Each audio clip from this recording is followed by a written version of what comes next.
Well, very good evening and welcome to the West Ham Weekly on a Wednesday night. And why not? I wasn't going to do a show, but someone kept bugging me earlier on saying, go on, get online. So this is probably the most unprepared West Ham Weekly or the most unprepared show you're ever likely going to get. And I'll show you how unprepared it was. I forgot the microphone down at the bottom, so you probably didn't hear half of that. I hope you're all well. Are you still celebrating? I am. The captain's here. No, I didn't do that all today. So I'm going to have a little swig as I go along because I've got no script. I've got nothing to sort of nothing prepared. What I am going to do, I'm going to give you an opportunity to come on the show. Yeah, how mad is that? So I'm going to put this on in the chat. Hang on a second. Let me just copy it and paste it. If anyone's brave enough to I saw that, Robert. If anyone's brave enough to come on, there's the link.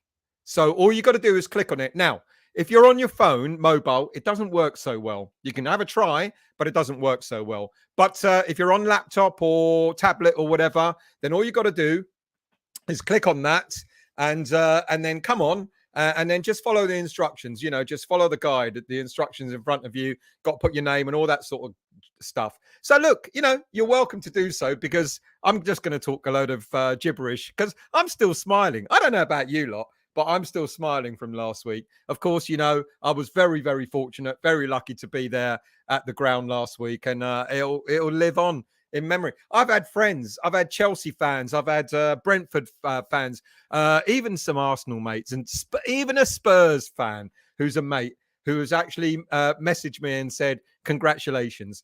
Some of them a bit grittedly, sort of like almost forced. But yeah, it's been absolutely superb. The response that we've been getting, West Ham winning this trophy, I don't care how small people think it is. For us, it's massive. And of course it is, because it's been a long, long time since we've won anything. So why not celebrate and celebrate for as long? I'm going to keep celebrating even when we start losing games in the new season. I've got one person here at the bottom that's I've just seen that's coming on in a minute. So I'll bring you on in one moment. So I'm celebrating and it's going to be great. But I want to also sort of talk about a few features. Like I said, it's not scripted. So it's going to be really shit. But we'll get through it. But let's go into the chat and see who's here because this was all last minute. So thank you all for joining. Good evening, Anthony. I'm going to hate this transfer window. We're going to weaken the squad instead of strengthening. No, do not. No. I genuinely think, of course, I'm going to genuinely think because I'm always half glass full. I think, I've got two coming on. Right, I'll bring you on in a minute, so you're going to have to wait. Oh, it's Mr. I'll bring you on. I genuinely think that we are going to strengthen, and I'm not so worried as much. Of course, it's going to be awful if we lose Declan Rice, when we lose Declan Rice, but sometimes you've got to sort of move on, haven't you? You've got to move on. You've got to have faith. Good evening, Mr. McCarthy. We need to hear you screaming. Well, you heard it. Good evening, Anthony. Again, Sullivan going to drive players out of the squad if he's not careful. It's not there. I don't know. I think when I think about the players that we brought in last summer, and everybody was beginning to say it was all a big failure, it was a failure, etc., etc. When you think about it, a lot of those players came good. Kera, really good. Agerd, after his injury, was solid at the back. A few mishaps, but you tell me a defender that doesn't make a mistake or two. Paquetá, I mean, come on. He's been an absolute revelation. I think a lot of the players that we brought in have actually done well. Probably Cornet and Scamacca are the two that I would say haven't really, done well. But, there's always next season, and I don't think either of them are going. So when I get through the comments, I'm going to bring you two on and we're going to have a chat. Good evening, Epic. I hope you're well, mate. Anthony again. Everything I hear and watch from Declan loves West Ham. Should tell Sullivan that he's staying. Well, I'm going to do, I've done a little a pre-record about Declan Rice. And the reason why I think he's going, I'm not going to talk about it here. You're going to have to watch it tomorrow morning, I'm afraid. But I've done a pre-record as to my theory as to why he's leaving in this summer transfer window. Good evening to you, Scott. Exciting times. Absolutely. Hammerettes, thank you for getting me to put the show on. You better not leave early. Anthony, if Rice moves to Arsenal, I hope they don't make it out of the group stages. In fact, I hope they win nothing. Let's not forget, Declan Rice wanted to win trophies. The first trophy he's won has been with West Ham United. It might be the only domestic trophy he ever wins. Keep that in mind. Good evening to you, Graham. I hope you're well. Hi, everybody. I believe that Mr. Moyes' negativity, yet ultimately successful tactics, will stop flair players who want to join. I'm not so sure. Think about Paqueta or Paqueta. You know, he's going to stay. Now for your weather check. It's 30 degrees here. Well, you know what? It's been beautiful and warm here as well. So good evening to you, Matt. I hope you're well. Thank you for joining. Pray and hope Declan stays and doesn't go to Arsenal. You might have to pray a little bit harder, unfortunately. If it's true we accepted 92 million, it's not true. Nothing's happened yet. You know, an offer hasn't even been put in for Declan Rice yet. So don't get carried away. Like I always say to you, especially in when it's transfer window time, don't start believing all the stuff that's out there. An offer they haven't even approached the club yet. It's probably imminent, but an offer, and it will be a low offer. But I'm hearing they'll probably try and offer as low as £70 million and then add-ons, and then maybe a player thrown in. But these add-ons mean nothing if they don't work out. So things like add-ons could be, you know, if we win the Champions League 2 seasons successively and all that sort of stuff, that's when add-ons start clicking in. So we're not stupid. And Sullivan ain't. He'll hold out. Don't worry about that. There's also an issue here where Sullivan's got to be seen to stand his ground. He's been standing his ground for the last 2 years saying, or David Moyes has been saying, Sullivan's been saying, this player is worth £100 million. At this stage now, there's no way we're going to let him go for anything less. I'm going to scroll down a little bit. Matt, for me, 2019-21 version, yes, all day. But since 2022, he has dropped form, starting to pick up injuries. Who? I don't know who you're talking about. My apologies. Daniela. Happy Hammerette. I'm okay, thank you. Can't wait. Well, let's bring the first person on because it is Daniela herself. How are you, Daniela? Nice to meet you. Nice to see you. Nice to meet you guys. Nice to see you all. Nice to see you. I think I'm having some trouble with my internet. Can you hear me? I can hear you. Your screen is a little bit fuzzy, but I can certainly hear you. Oh, I think that's my light. That's a light. Let's see if I get a better. Yeah, I think it's got a light bulb and maybe a dirty screen. Well, I say everyone, great for you guys in Prague. Great keeping as well. Watching at the pub in London, in East London. And how did you enjoy it? Or did you not enjoy it until the last minute? It was a bit nerve-wracking towards the end, but oh my, what relief! What relief! I was there in 1980, and at Wembley was there also there, and it was like, yeah, it's that fear that, and all these other fans. Most fans have been really great on West Ham. There's been a few telling man saying, "How dare we celebrate it like we won the." What is we won the trophy? Saying that we over celebrated. Yeah, talk about being, so to say, the jealousy. Especially, that's mainly Spurs fans, but never mind. Now, I'm going to say about the future. As I say, great one trophy. I think we've not helped ourselves. I think we could have kept Rice if I've just heard Nolan turn around and say he's going. I think Sullivan's also said he's going. With the deal we've had Arsenal. I think Arsenal thought we were going to lose that. And they're going to come in with a very cheap offer. And the fact that we won the trophy, I think, scuppered them. I don't think they want to pay 100 million. So I don't think it's going to happen. I agree with you. I don't think they want to pay that much. I don't think there'll be any club. I think what Sullivan. I mean, I think the timing of what Sullivan did. You know, the day after the final. Going on TalkSport and talking about Rice going was a little bit crass, you know. But he did it for a good reason. He did it because he wants to get a bidding war. Yeah, I agree with you. I thought if I was everyone else, I'd actually wait till next year when we have to sell Rice cheaply. I wouldn't go if I was any other club. If I was not a West Ham fan, I was looking at the Rice fan and say, actually. If he doesn't sign a new contract next year, he's going to go for 70 million.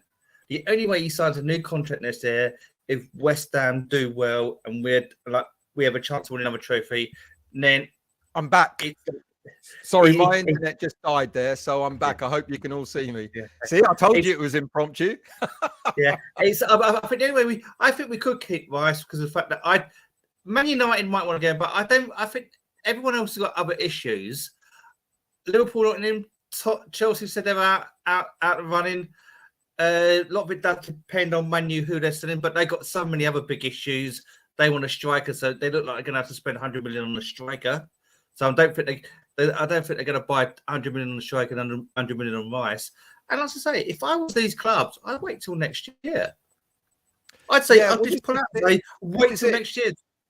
I agree because Sullivan has basically pointed out that if the club doesn't come in with the money that we value him at, he's not going anywhere. So we could keep him for another season. It's possible. I also don't think Dex is over bothered not staying. I think the way Dex is, everyone says he's been nice, but I think there is this element saying, okay, I don't think Declan Rice is actually that desperate to go. He's not.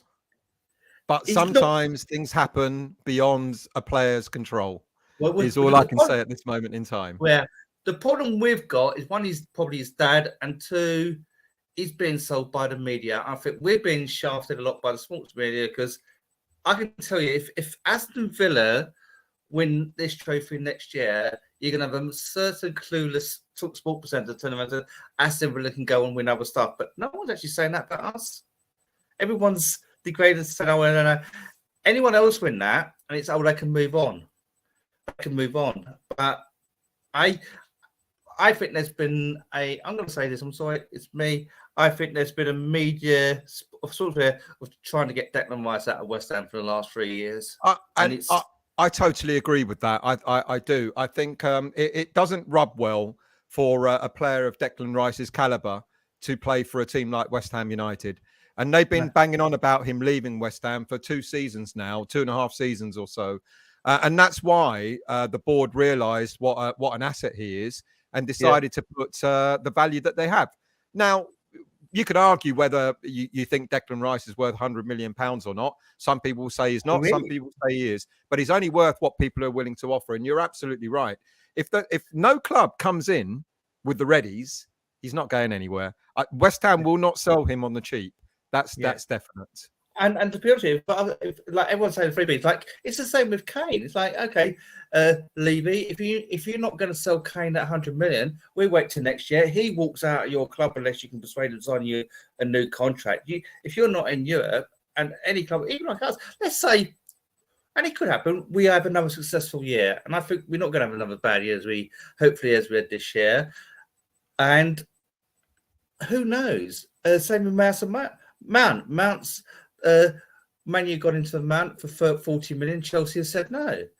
Okay, he can walk away and go with another club. Leave him at Chelsea and let him come out on a free. Well, he can go on a free, go on any club. He can go to West Ham, he can go to Palace, he can go to Arsenal, he can go to Tottenham, he can go to any club he wants. That's the problem, you were waiting for the free. So Declan Rice, I honestly think the more it goes on that they Diddy and Dally, and I put on Arsenal players, are Arsenal bottling this as they bottled the league? I'm sorry, with all the crap they've had, they were supposed to put a bid in on the Thursday a week ago tomorrow, and they haven't put any bid in. That tells me is they're having second thoughts, or they don't want to do it. And they were hoping we lose so they can come in 60 million bid. Okay, Rice, you're out of Europe. Rice said, I've got to leave. We're not in Europe, and all done. And I don't think. I can't see it. I think the longer it goes on, the less the Rice still goes. And then I've been told he's going. I've been told, and when you listen to the show that I'll put out tomorrow, you'll probably understand why. But you're absolutely right. He's not gonna go on the cheap. So, are you saying to me, Daniela, you believe he's staying? I think the longer this goes on, the more chance he's staying. All these people saying he's going. The big thing is, I just wonder whether Sullivan's saying we need the money, so we've got to sell yet, and he's hoping. But for me, the longer Arsenal hold off on the deal, the more chance other clubs will say we're going to come in for it, and the more chance Arsenal will say we've got to go for other clubs. And if other clubs seeing that Arsenal prepared to pay 100 million for Rice, and then their other targets are all going to go up. Yeah, that's a good point. Yeah, if Rice goes for that money, then all of a sudden everybody else is worth the money. But also, if Rice doesn't go for that money, and they do put that money in, they go say, well, if you want Casido, like if I was Brighton, I'd be telling Casido, okay, I don't care you want to go, but we're putting another 20 million on you, another 40 million. These clubs want you. We're in Europe. We've just lost McAllister.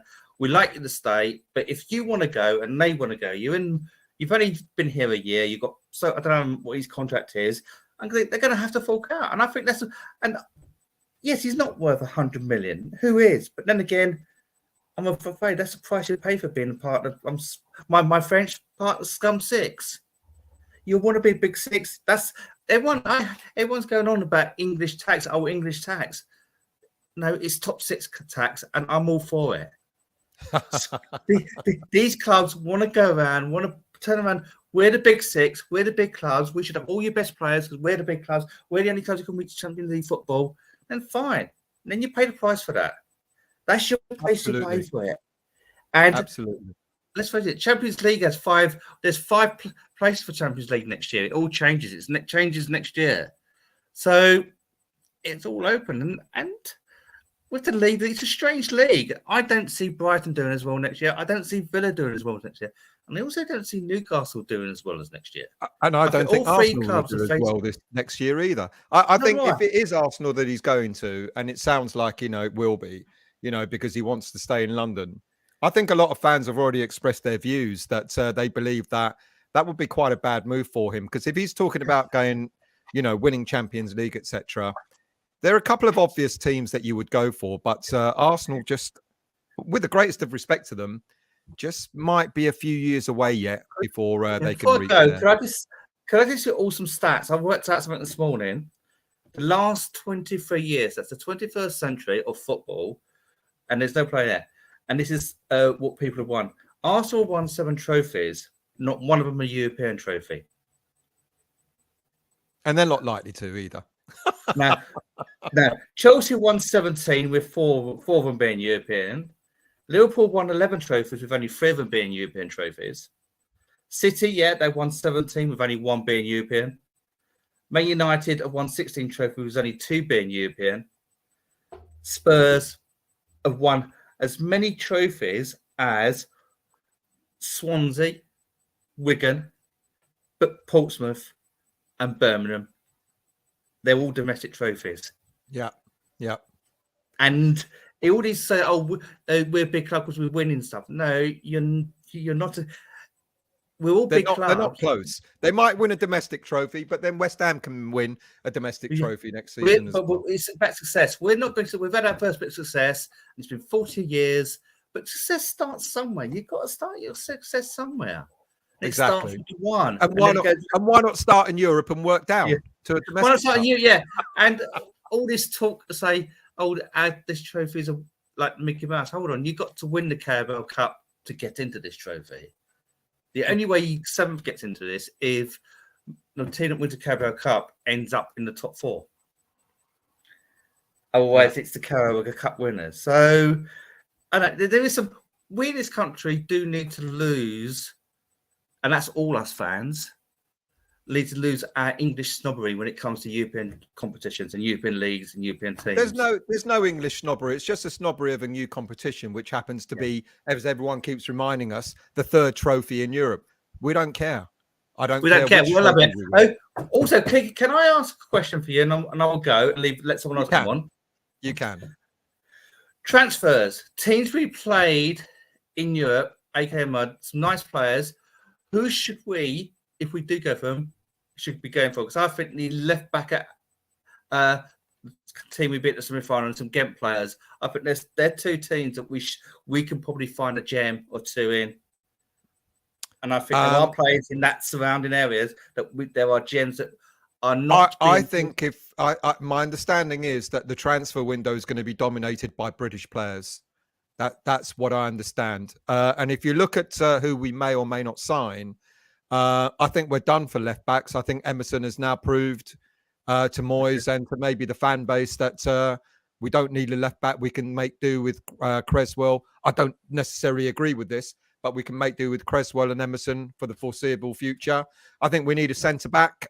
I think we need a midfielder, of course, if Rice leaves, and we need a striker. We won't buy that many players, but if we do, it'll be from the domestic league. And there are players like Barnes that have been mentioned. Yeah. Maddison is apparently very well liked by the board, although he hasn't got an awful lot of mention in the press so far.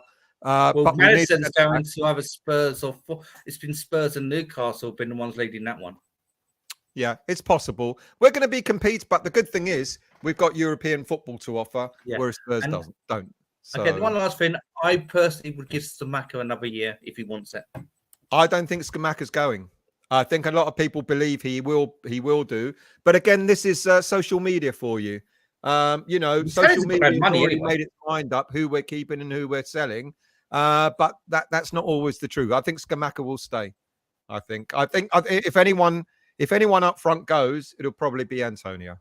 Well, I think he should go. I think he's for a great player. I think what his posts and what he said about Scamacca, manager, and other players, I think he sort of blotted his copy paper at the moment, and I think I don't honestly think his attitude is in the right place. I don't think he actually 100% wants to be at West Ham. I think he thinks he's too big. I think he wants better fin, and I think okay, you go somewhere else. Palace, send him to Palace or something like that. Send him back to Forest. They buy everyone and anyone, so send him back there. Okay, Daniela, I'm going to go. I don't have to cut you off because I've got 3 people down here waiting. But it's been a pleasure. Thank you so much. Up the irons and thank you for all your posts. And I'm going to say personally, thank you for this year. You've been a great show. I would love to be more part of it next season, but you've been. I've actually go to a Newcastle site, Black and White, and I've actually mentioned you. They should come on and check you out. Thank you. I appreciate that. Okay. All right, Daniela. See you later. Right. Mr. McLaren, good evening to you. Good evening. How are you, mate? Well, I've just recovered. It's been a long week. Yeah. I lost my voice for 2 days after Wednesday. I wonder why. Yes. 47 years. Yes, but there you go. On a piece of history, there was a time when the English FA decided that the World Cup was beneath them. They didn't send teams. Was that in the 50s, wasn't it? Slightly before that. Certainly the 50s. They took the attitude that England were too good to play, but Hungary proved that point twice that we weren't. But they've done it since. But taking the point about players going or staying, or even coming, I've been a report about Harvey Barnes, possibly coming to West Ham. He's been rumoured several times, mate. Yeah. So that would be. I liked the look of the lad for a while. When he was at Villa, Leicester, and so he's been playing for a while. He's got a good, experienced player. A quick question for you though: Harvey Barnes being a winger, which we seem to have quite a lot of. Yeah. Who goes if Barnes comes in? Well, let's talk about Ben Rama walking.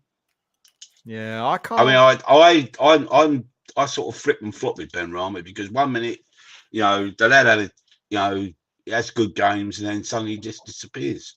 He lacks something.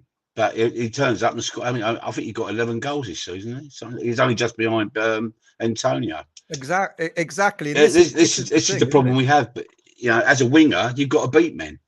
Mm-hmm. And there's quite a few times when he doesn't, and he loses the ball, and we have to all chase back. So I don't know. Ben Rama, possibly. I think it's quite interesting because people will probably put their money on if Barnes sounds like we're going to push for it from what I understand. And Matt's just sort of hit the nail on the head. Barnes in, Cornet out. Interestingly, it wouldn't be. I don't think either will go because there's talk about. We're going to have to do something up front, and there's talk about. We've seen Cornet play up front before when he played for Burnley. Apparently, there's going to be a push to try and make him more as a central player, a central attacker. Fine. I don't want to say striker, but because it will be another winger. Another winger becoming a striker 10 at best. But my only problem. Go on. Yeah, my only problem with Cornet is he doesn't understand the offside rule. I mean, that guy spent more time offside than he has actually onside. So well, there might be that one time in a game where he'll stay onside and score. Yeah, maybe he will. Maybe he has to learn it in French. I don't know. He seems every time he gets the ball, he's either offside or coming from an offside position. So Yeah. But I mean, possibly you could do that, and maybe then we can keep Ben Rama and go with that way. I mean, we've got to get rid of Antonio. I'm sorry. You know what? I won't lie. I know he's been our top goal scorer and all that stuff, but he's been a disruption. And it's interesting, Pete, you know, throughout the season, you know, when we've been at games and we're talking about what's going on in the background, etc. And you heard an awful lot of stories throughout the season about a lot of disruption going on and players not wanting to play for Moyes, etc. I just wonder how much of that has been Antonio rather than a squad issue. Well, you know my feelings about Mr. Moyes, so we won't go down that road. But we can. Well, we can, but you know, I've not had enough rum, so don't worry about it. I find it difficult to sort of contemplate the fact if that team wasn't playing for Moyes, they might have, you know. I find they obviously were. I'm sorry, just they didn't click. Something was happening beyond that. You know, I mean, we've seen Antonio walking when he should have been, you know, at least tracking back. Yeah, when it suited him, he didn't bother at all because there was nothing in it for him. Well, you've heard the comments he's made, haven't you? Where he's basically talking about it's all about me. I'm doing it for me, and I understand that. He's 33 years of age. My understanding is he wants to have one last big payout. That's what I've heard. He wants, the reason why he's been going on about, you know, there were clubs interested in January, and now he started talking a little bit about that again. You know, Scamacca's no good, but I'm the only one that can do this job, etc. My understanding from what I'm told is he's pushing for that one last big payout. I thought he got that one last big payout when he got that 3-year contract extension a year and a half ago. You know, £100,000 a week. I don't know what he thinks he's going to get, but I suspect he's hoping that a team will come in and give him a 3-year contract on something like £120,000 a week. Well, in that case, he's got to go to someone down at the Championship because nobody in the Premiership. I mean, they keep banging on about about his skills. Well, we watch him week in, week out, and he's got to touch. You know, he can't, as you say, he can't trap a bag of cement, can he? I mean, let's be fair. And I just find it amazing how he can go and get his money out of the bank some weeks because you know some of the games he's played in. He's awful. Absolutely. I'm in agreement with you. And I know a lot of people likes Antonio because, you know, when he puts the effort in, he's great. But it seems to be when he wants to rather than doing it on a consistent basis. Yeah. So, and then to go slagging off your teammates in public. Yeah. You know, and also the manager, you know, which, you know, I'm not the greatest fan of Mr. Moyes at all. Obviously, he was going to Celtic, but you know, you've got to have a bit of respect. You know, the man is your manager. You know, you may not agree with what he does. We've all got them. We've all got, you know, bosses and everything else. You go out and do the job. If it doesn't work, you get it sorted behind the scenes. Don't start slagging each other off outside. That's how, you know, the fans can do all that. But I just don't understand, you know, where it's coming from. It's been like that all season. You know, bitching here and bitching there. Pete, I've heard people going on about, you know, Moyes' style, and we know. I mean, even I had to admit throughout last season, the style of football was dreadful. But there's a lot of people that still have the belief of, I'd rather play good football, and if we lose, rather than playing turgid football. And I know last season it's playing turgid and losing, although we kind of finally turned it round. But what's your stance on this? You know, is it all about just being entertained and sod the result? Well, that's the idea. That's the idea. I mean, I've watched that club for a long, long time. You know, we don't bang on about years, but there's been days when you go to watch West Ham back in the, you know, the 60s, the 70s, the 80s, the 90s, and it was just as bad. You know, we got thumped. It was just as bad. You know, and the crowds weren't all singing happy days at Upton Park, and it's all gloriously sunshine and it's home, and you know, I love the place, but realistically, I do go to be entertained, and it's your friend Nigel doesn't care where you watch them, as long as they go out and play football and entertain us and make the crowd go ooh and ah and all the rest of it. I don't care. But to watch the football, do you think we're going to have as bad a season next season as we did? Potentially, I think. Yeah, I potentially think we can. We will. You know, that's the problem. We've been such a high, and it was a great night. Don't get me wrong, fantastic, but it wasn't the greatest game of football, I have to say. It There were wasn't. times when we looked very vulnerable. You know, But how much of very that was vulnerable. down to the Fiorentina's tactics? Because I remember, Not all. well, what I remember watching the first half and the way that they were falling down at the drop of a feather, sort of like play Agreed. acting, all that sort of stuff.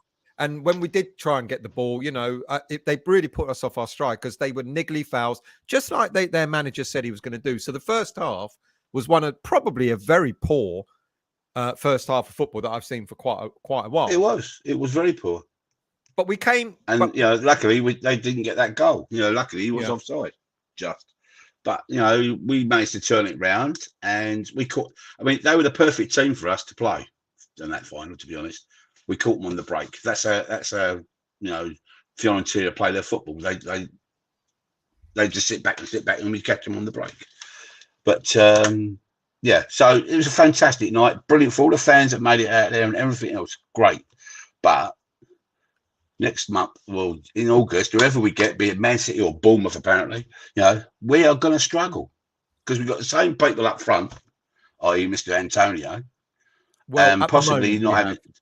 Yeah, well, you know, and maybe we won't have Declan, you know, and I've got a thought about that myself, but you know, it's we may not have him, but at times he's been found wanting as well in the season. He's gone missing. Not been every game, I agree, but he's managed to get through the season, not injured, which is unusual. And there's times he's gone, you know, he's not quite the captain I want him to be. There are times when people need to be booted up the backside, and he ain't that sort of player. How sad would you be if he went? I mean, we can't be a one-man team anymore, can we? We're not. We weren't anyway. We weren't a one-man team anyway. You know, it's not. He's been a part of the team, and it's been a joy to watch at times. Some of his stuff he's done has been brilliant, but you know, if he's going to go, I want it done quick. I don't want to hang about. Will he? Won't he? You know, and all this no talking. I mean, he did it with Ireland and England, right? He didn't say a word about leaving Ireland. It was all done for him. That's exactly what he's doing now. You know, he's not saying a word. He just leave, go to Arsenal, go wherever. You know, wherever he goes, fine. You know, if we get 120 million for him, brilliant. But we've got to do it quickly. You know, no mucking about. Yeah, don't drag it out. Yeah, someone else mentioned that in the chat. Let's get it out. I think it was Sai said, let's get it out the way so it doesn't linger throughout the whole, because what it will do is it will affect us who we go for. Because I've heard about this young player, Alvarez, that we're in for. Decent player. He's the only holding midfielder or central midfielder that we kind of been strongly linked to.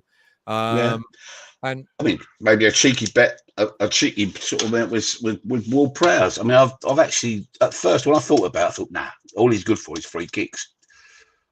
But then I've watched a few games of this, and he actually does put the work. You know, he's different. That's all. That's all he is. But he's a good enough player for West Ham. He's a good midfield, and he'll stick a boot in. He hasn't got the pace of Rice, I accept that, but he will score goals, which Rice doesn't. You know, not enough. You know, he'll get the odd European goal and, you know, the odd goal against the Arsenal and all the rest of it. But he's not getting 10, 11 goals from midfield like Prowse does. Penalties as well, free kicks. So I think maybe, I don't know, a cheeky bid for him, maybe. You know. Yeah, but, I agree. And Man Don't Give has said, Peter's spot on about Rice. Doesn't matter how good we think he is. He has gone missing at times this season, I have to be honest, and I'm his biggest fan. And interestingly, in the final, all three of our midfielders weren't in it in the first half. You know, we got completely overrun. We did get completely overrun, and that's when you wanted to see someone sort of take control. So, and of course, I think our player next season is obvious. You know, whether Rice stays or goes, it's going to be Paqueta. Paqueta is going to be our star player next season. Yeah. He's had the season. He's got to be given the service. Yeah. Well, he's got to be given the service and protection. But also the way he finally people are beginning to see the way he plays his game, because for Bowen's run for the goal, you know, superb. It was and it's interesting. About 20 minutes before he played the through ball to Antonio. Antonio was offside anyway, but he played the through ball to Antonio. And what did Antonio do? He had time to think about it, didn't he? So he passed it back to the keeper. Whereas those sorts of breaks. I think that's why I can understand maybe if Cornet is going to be used more as a central attacking player. I can see that with his pace, with the likes of Paqueta behind him, playing those and a new understanding. Yeah, new understanding of the offside rule. Yeah, that'd be good. Yeah. I don't want to be standing there like every and waiting for 10 minutes for every game. With the VAR game. I mean, I couldn't believe how long that VAR took. Oh, what for the penalty? Yeah, it took forever. It was it was ridiculous. It really was. Yeah, I couldn't believe it. But I would like to see Antonio moved on. Yeah. I want to keep Scamacca. I want to see something from that lad. I really do. And if he can get the ball and get some sort of thing, something going with Paqueta, and possibly maybe I don't know with Bowen up there as well, it might improve. Yeah, agreed. Gunduzi's a good shout. Yeah, that's a good shout. Yeah, it's an interesting shout. Yeah, people have talked about him before. I think what Moyes has alluded to, I think he feels kind of stung from the transfer window of last summer. That's why there's talk about some domestic players being looked at. Certainly Barnes, as you mentioned. Ward-Prowse is in there. He wanted Ward-Prowse last season. If Man City have any chance of getting Rice, then Phillips will probably be a swap deal. But more, I would go down that road to Manchester. No, but I would go down that road of buying British players. I would go. We've said how many times now have we bought for? And I like Haller. I like Scamacca. I've liked several players that have come out. I mean, even the lad who's at Rome. Is it Roma? I forgot his name now. Vlasic. We went to Roma, the Italian team. Yeah. I quite liked him as well. I thought he had something about him, but it didn't fit someone's in. mentioned in the chat. Vlasic. Well, I can't. Who was he there? I can't remember. Anyway, the club that he's at, they haven't triggered the buyout clause, so he's available. They want him on the cheap, don't they? Yeah, they want him on the cheap. They want to get him for about 9 million. But I don't think we're gonna. I think we kind of had enough of losing players on the cheap, which is why. People are talking about Scamacca going on loan to Roma. He ain't going on loan to Roma. West Ham want to. If anyone's interested, they want them to buy the player and buy him at the price that we paid for. Otherwise, he ain't going anywhere either. No, I don't think he will anyway. I think it's like Paqueta. Paqueta the first season was, I won't say awful, but he just wasn't in the game half the time. And he tried his stuff and nobody was up to standard. To be fair. And the guy's like, he's like a conductor without an orchestra, and just had no idea what to do, So this season he's gelled. I think Scamacca will do exactly the same. I mean, we bought Ings, and for some reason, I like Ings. Always have done. That was a last minute desperate move, thinking that we'd get a player to score goals, and yet Moyes didn't use him. If there's anything to criticise Moyes on, I guess a lot. I was front of the queue, But it's not knowing how to use strikers. It's not knowing how to use strikers. I mean, I know it's something that caused a bit of a giggle within the group of ours, but I actually think that maybe we should go with someone like Jay Evans. He's a similar player to Antonio. He's younger and he's got better qualities. He can actually hold the ball. You talked about him quite a bit. Yeah, he can actually hold the ball and he's got a bit of pace. Yeah, it's not every cup of tea, but if we're gonna play that way, let's go after a player that can play that way. There's no point in buying a 6'5" Italian, who doesn't. We waste 45 million on him. This is someone's. Carino saying, I don't know if you listened to the Nolan interview today on Talk Sport. I haven't heard it yet. I haven't. No. Carino saying he made some interesting comments about Scamacca settling in. I think You've gone. I totally agree with you still. That's the reason why I said about your buffering, sir. I agree with you. That's why I think we should go down the British route. Keeps going down. Yeah. So my apologies for that. Yeah. My internet keeps going, mate. I don't know why. I'd reset it just before. Yeah, we've had that trouble before. You ain't paying your bill. That's what it is. But that's why I think Arsenal striker from the Netherlands who took forever to settle in. What damn it? Oh, yeah, wasn't his name? Oh, I don't know. He used to play with Ian Wright. What's his name? Yeah, whoever he was, and he took forever to settle in.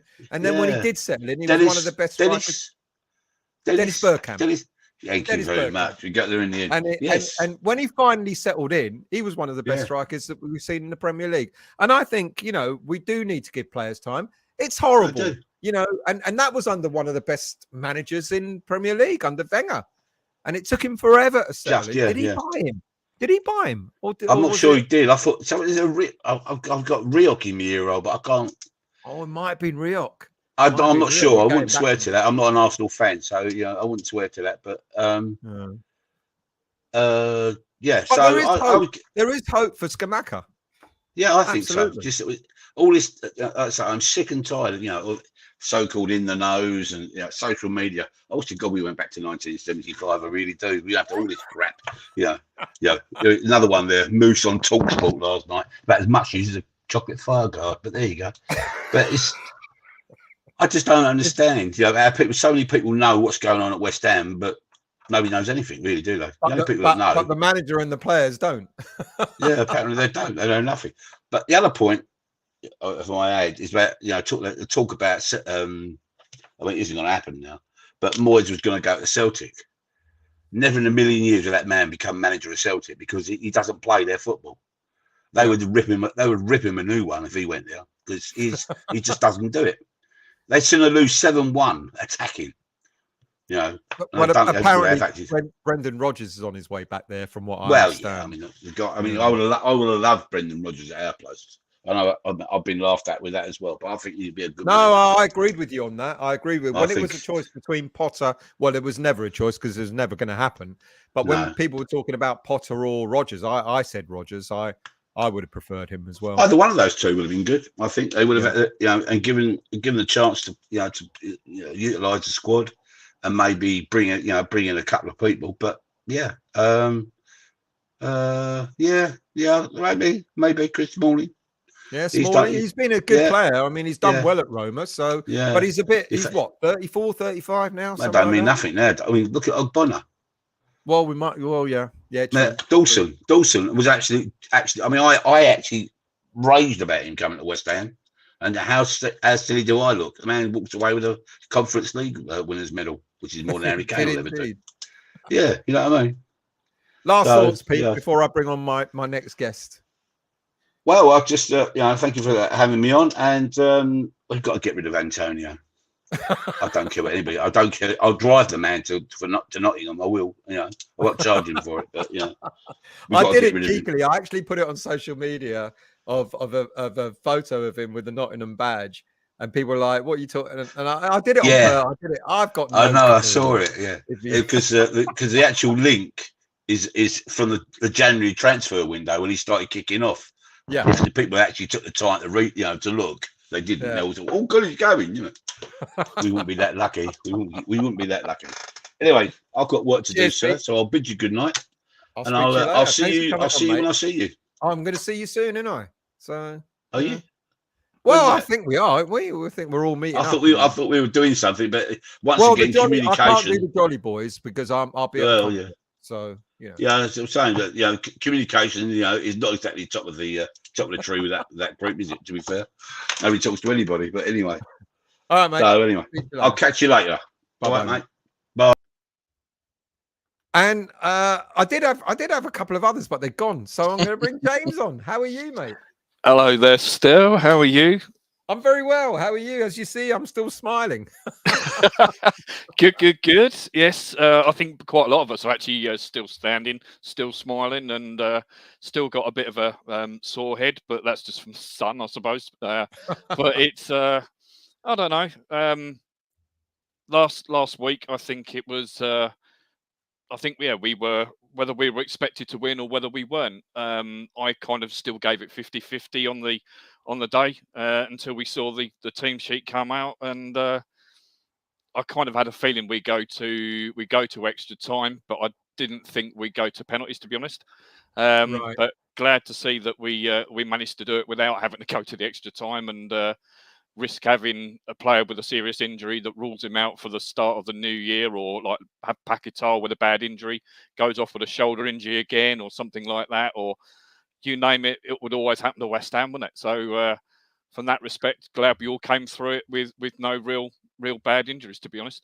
Yeah. I mean, on the day of the game, James, it's funny because with the people I was with, I kept saying, I don't feel it. I don't feel nervous. I don't feel anything at the moment. And then we all went for dinner. We were drinking all day, and then we all went for dinner about 5 o'clock, 4 o'clock.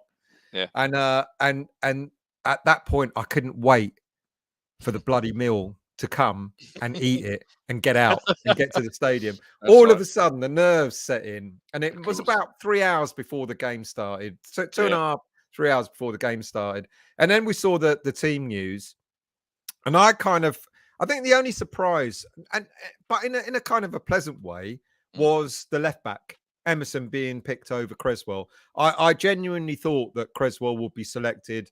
But I kind of I looked at it and I thought, oh, interesting. I mean, did you see any surprises in the lineup? Did you think there'd be anybody else selected over? Actually, to be honest, I'm the same as you. I think that was the only shock that I not a shock, surprised that he didn't go with. And this is actually part of why I messaged you before all this started. You said, come on. To do this thing and have a bit of debate about it, because this kind of leads into my question a little bit. And I was surprised he didn't go with Creswell to start with, and he went with Emerson, because I don't know if you think the same thing as I do, still, about Emerson. When you watch the game back on the highlights, or whether you watch it again back on the TV, whether it's in slow motion or whether it's in real time, how poor was his defending of that header when he could see the guy in front of him and the ball comes over and he just stands there and he's going, no, I'm not going to go and actually even get a little shove in there, get him in there, let the other winger know that I'm there. He just stands there and watches it, and then all of a sudden kind of makes a little bit of a move forward and allows the guy to get there before he does. And I'm thinking, if that's what we have got to look forward to as a replacement for Creswell, I don't want Emerson as our permanent left back. I get you, because I think I said throughout the season I see Emerson as a better wing back than I do as a left back. Yeah. And because he's going to be another one of your favourite players, isn't he? In I can't remember his name now. He's been gone that long now, hasn't he? Masuaku. Arthur. That thing there, I'm going, well, hang on a minute. Is Masuaku going to be a better defender than Emerson? Well, ironically, early in the season, I did call Emerson the Italian Arthur, because I kind of started thinking, here we go. Yeah. But then he went through a purple patch in the league. He had a number of games, and then it surprised me he got dropped. He went through a number of games where Moyes actually selected him as a left back. Yes. And he did really, really well. And I was like, oh, wow, hang on a minute. There's another side to Emerson that I've not seen before, because I've always thought, left wing back, left wing back, left wing back. And then Moyes went, you're left back. And he actually played extremely well. And then out of the blue, he got dropped and Creswell came in. And I thought, why is that? Why are you chopping and changing? Yeah, do you not I couldn't put your quite faith understand. into Emerson for that full position? Yeah. And that to me said, no, he doesn't. Yeah, but I kind of got when I saw the lineup, I went, oh, Emerson. I never thought that would happen, and then I thought, you know what? It's his experience in this type of competition. I agree, I think what we'll see next season, now that we're back in Europe. By the way, third season in a row, unprecedented. Superb. And I know people are saying, and as Peter said as well earlier on, the game wasn't the best game to watch, but I put that down to. I think we were a little bit nervous. It's our first final, for God knows how long. None of these players, apart from Declan, was in a final before when he played for England in that final. Yeah. But otherwise, all in the final for the first time. The Italians did put us off. The Italians in the first half were dirty. They were snidey. They did what they needed to do. They wanted to get under our skin, and they wanted us to try and do. Then we had the fan. It riled the fans up. Hence why we had all the plastic things being thrown and the vape that hit the guy on the thing. Yeah, those aren't West Ham fans who were doing that. Okay, and they should get punishment for what they were doing. But it was working because they could see if the West Ham fans were getting a bit riled, that would kind of leach a little bit into the West Ham players, and then they could end up making the West Ham players making rash challenges, getting them booked and everything else. But we kept our heads really, really well. And I don't think that Fiorentina expected that from us. I think they expected us to kind of go, well, hang on a minute. If they're going to keep on doing that minute after minute after minute, then let's sit off them a bit. Let's make sure that we don't make any silly fouls. And at that point, then we'll keep 11 people on the pitch. But we didn't do that. It wasn't a pretty game to watch. I agree with what Pete said. But at the end of the day, still, we all know that you stick the ball in the back of the net more times than the other team. It doesn't matter how much possession you have, as long as you concede as less than what the other team does. Yeah. I've said that all season. I think look, don't get me wrong. I'm not for the turgid football. You know, I love my football as much as everyone else. Yeah. And my favorite players at West Ham have always been the flair players. Like, my favorite player's been Devonshire, and you can't say he ever played turgid football. He played on mud and he still looked like a class, Always imagine tried to drive Devonshire forward, in today's age, he'd be 80 million. Yeah.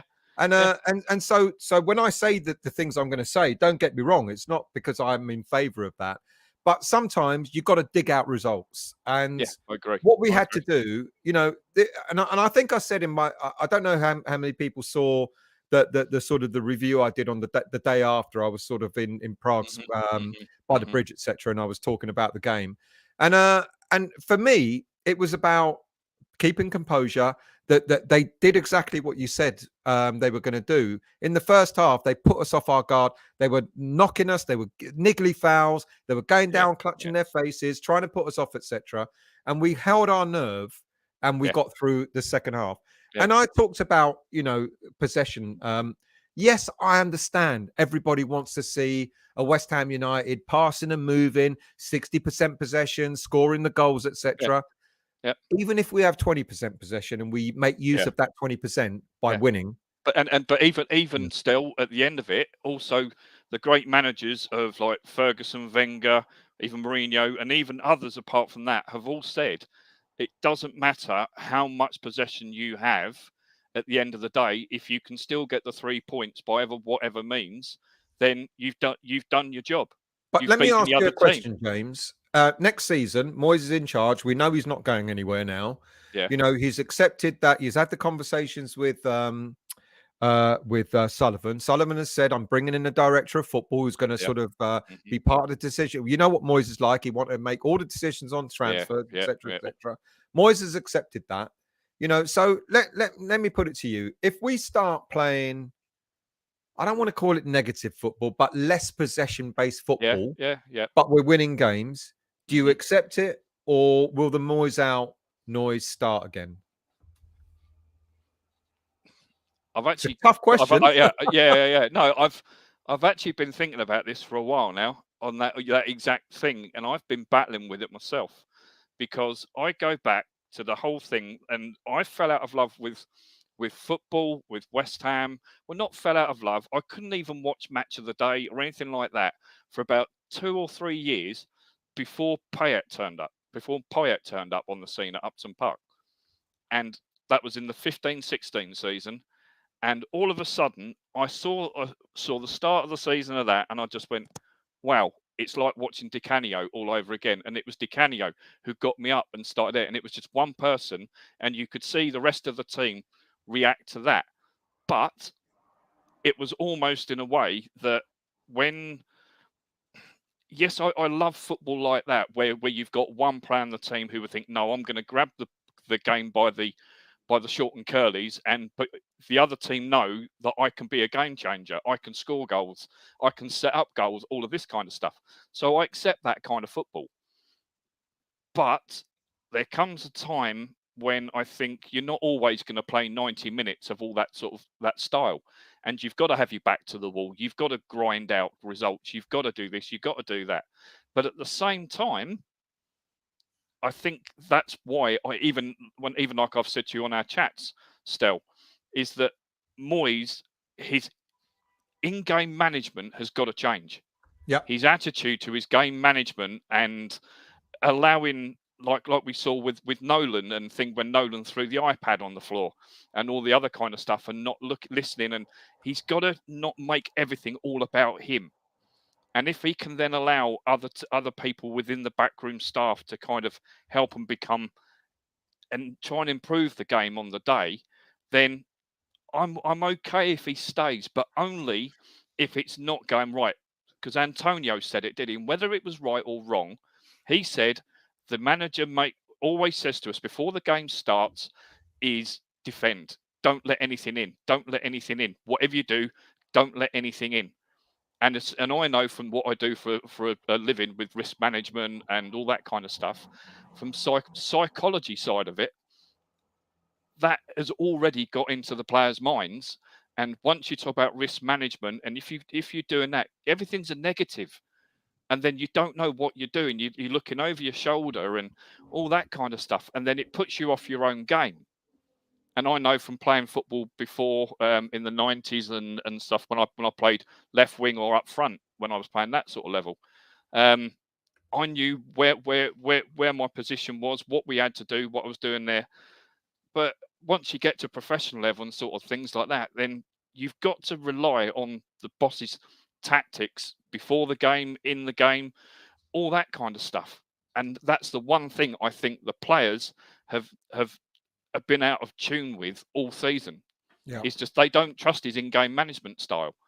And I think that is why we've had, not all of it, but that's why we've had such a bad season, because a lot of the players don't trust his in-game management style. I get that. I understand that, and I don't necessarily disagree with that. But something changed in the latter half of the season where all of a sudden, I mean, I think it's interesting that the comments that Antonio made and kind of like some of the things that have been coming out with some of the things that have come out since, where Moyes has admitted he tried to play a different type of football and then he reverted back to type. Yeah. Now I can't remember the cross between the new type of football that he was trying to play to going back to type. I can't remember when that happened, but something clearly happened. I think probably from the Arsenal game onwards, we had one or two blips, but probably from the Arsenal game onwards when we were 2-0 down and get back to 2-2. And then all of a sudden something started to click. But I was trying to look for the different style of football, and I'm not sure I kind of saw it. But clearly, it must have been something dropped, something did click. Yeah. And it's quite interesting that you look at that final and you look back again at that ball that Paqueta plays through to Bowen, for Bowen to run on and get the winning goal. That if that had been midway through the season, no way in God's earth, no way would that have worked. Yeah, something clicked either on the pitch or in the training that has led to that last third of the season. So here's a question for you then. When Moyes was saying throughout the season, it takes time for players to settle in. Yeah. Did it take time for players to settle in? I think it did. And I genuinely do. Yeah. Therefore, he was right. He was. Yeah. Go on, sorry, Steph. No. And that's the irony, because even I got to the point where I was saying, well, how long does it take? Because you know me, James, I was saying for quite a long time in the season, well, it does take time. I understand what you're saying. I understand people were going, well, no. Had it been another manager, had it been players at another club, etc., it would all click straight away, and I was like, and I started to doubt, and and come the turn of the new year, even I started to say, well, maybe why should it take so long? But maybe it really did take so long for the different types of players that we got in, and I'm not using it as a backing Moyes or an excuse for the football has been turgid, but maybe he was actually right. Yeah, maybe he was right in saying. But there's another aspect which, funny enough, I've just literally thought of. How many other transfer windows have we had apart from that season that Bilic came in? And when we lost to Astragugu, whoever it is, and he literally bought another complete team. How many other transfer windows have we had where we've bought in a lot of foreign players who've never even knew what the Premier League was like, or never even probably heard of it? There haven't been. So I think that was also another scenario that we've got to kind of have a look at and think, yeah, how many of them actually played against Premier League players, like in their international things, that they came up against Premier League players playing against England or anything else like that. But this, right, and I know you might have somebody else after me or whatever, but my last question still to you, which is the one I said to you on chat, right, the captain's armband. If Declan and when Declan Rice goes, who does Moyes put the captain's armband round? Who does he give it to? There's two obvious choices for me. Well, actually, there's three, but the third one no one's going to like. Go on.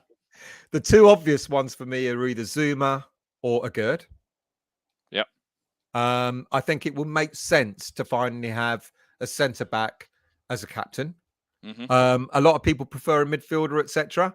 And this is the one that people won't agree with. This is the one that people are going to hate because I know who you're going to say. You know what I'm going to say. Oh no, I'm going to say Souček. Yeah. Yep. I think they're the three obvious ones. I know you mentioned Creswell in your message to me. For me, Creswell will end up being a backup player next season. Yeah. You know, I think he'll play, but I don't think he'll play regularly. Interestingly, we've had three backup captains this season, or second captains, or whatever you want to call them, deputy captains. It's been Fabianski, Creswell, and Ogbonna. Three stalwarts of the team. Yeah. I genuinely don't think Fabianski will be our first choice next season.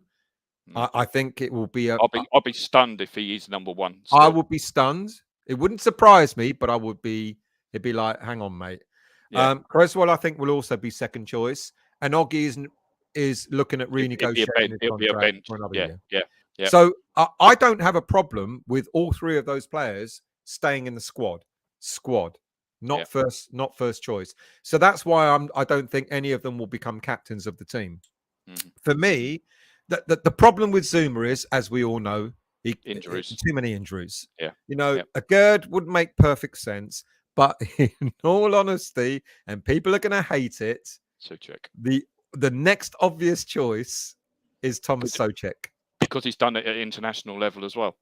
Yeah. Yep. And so he knows what that role is, and he's been there, done it, and whatever.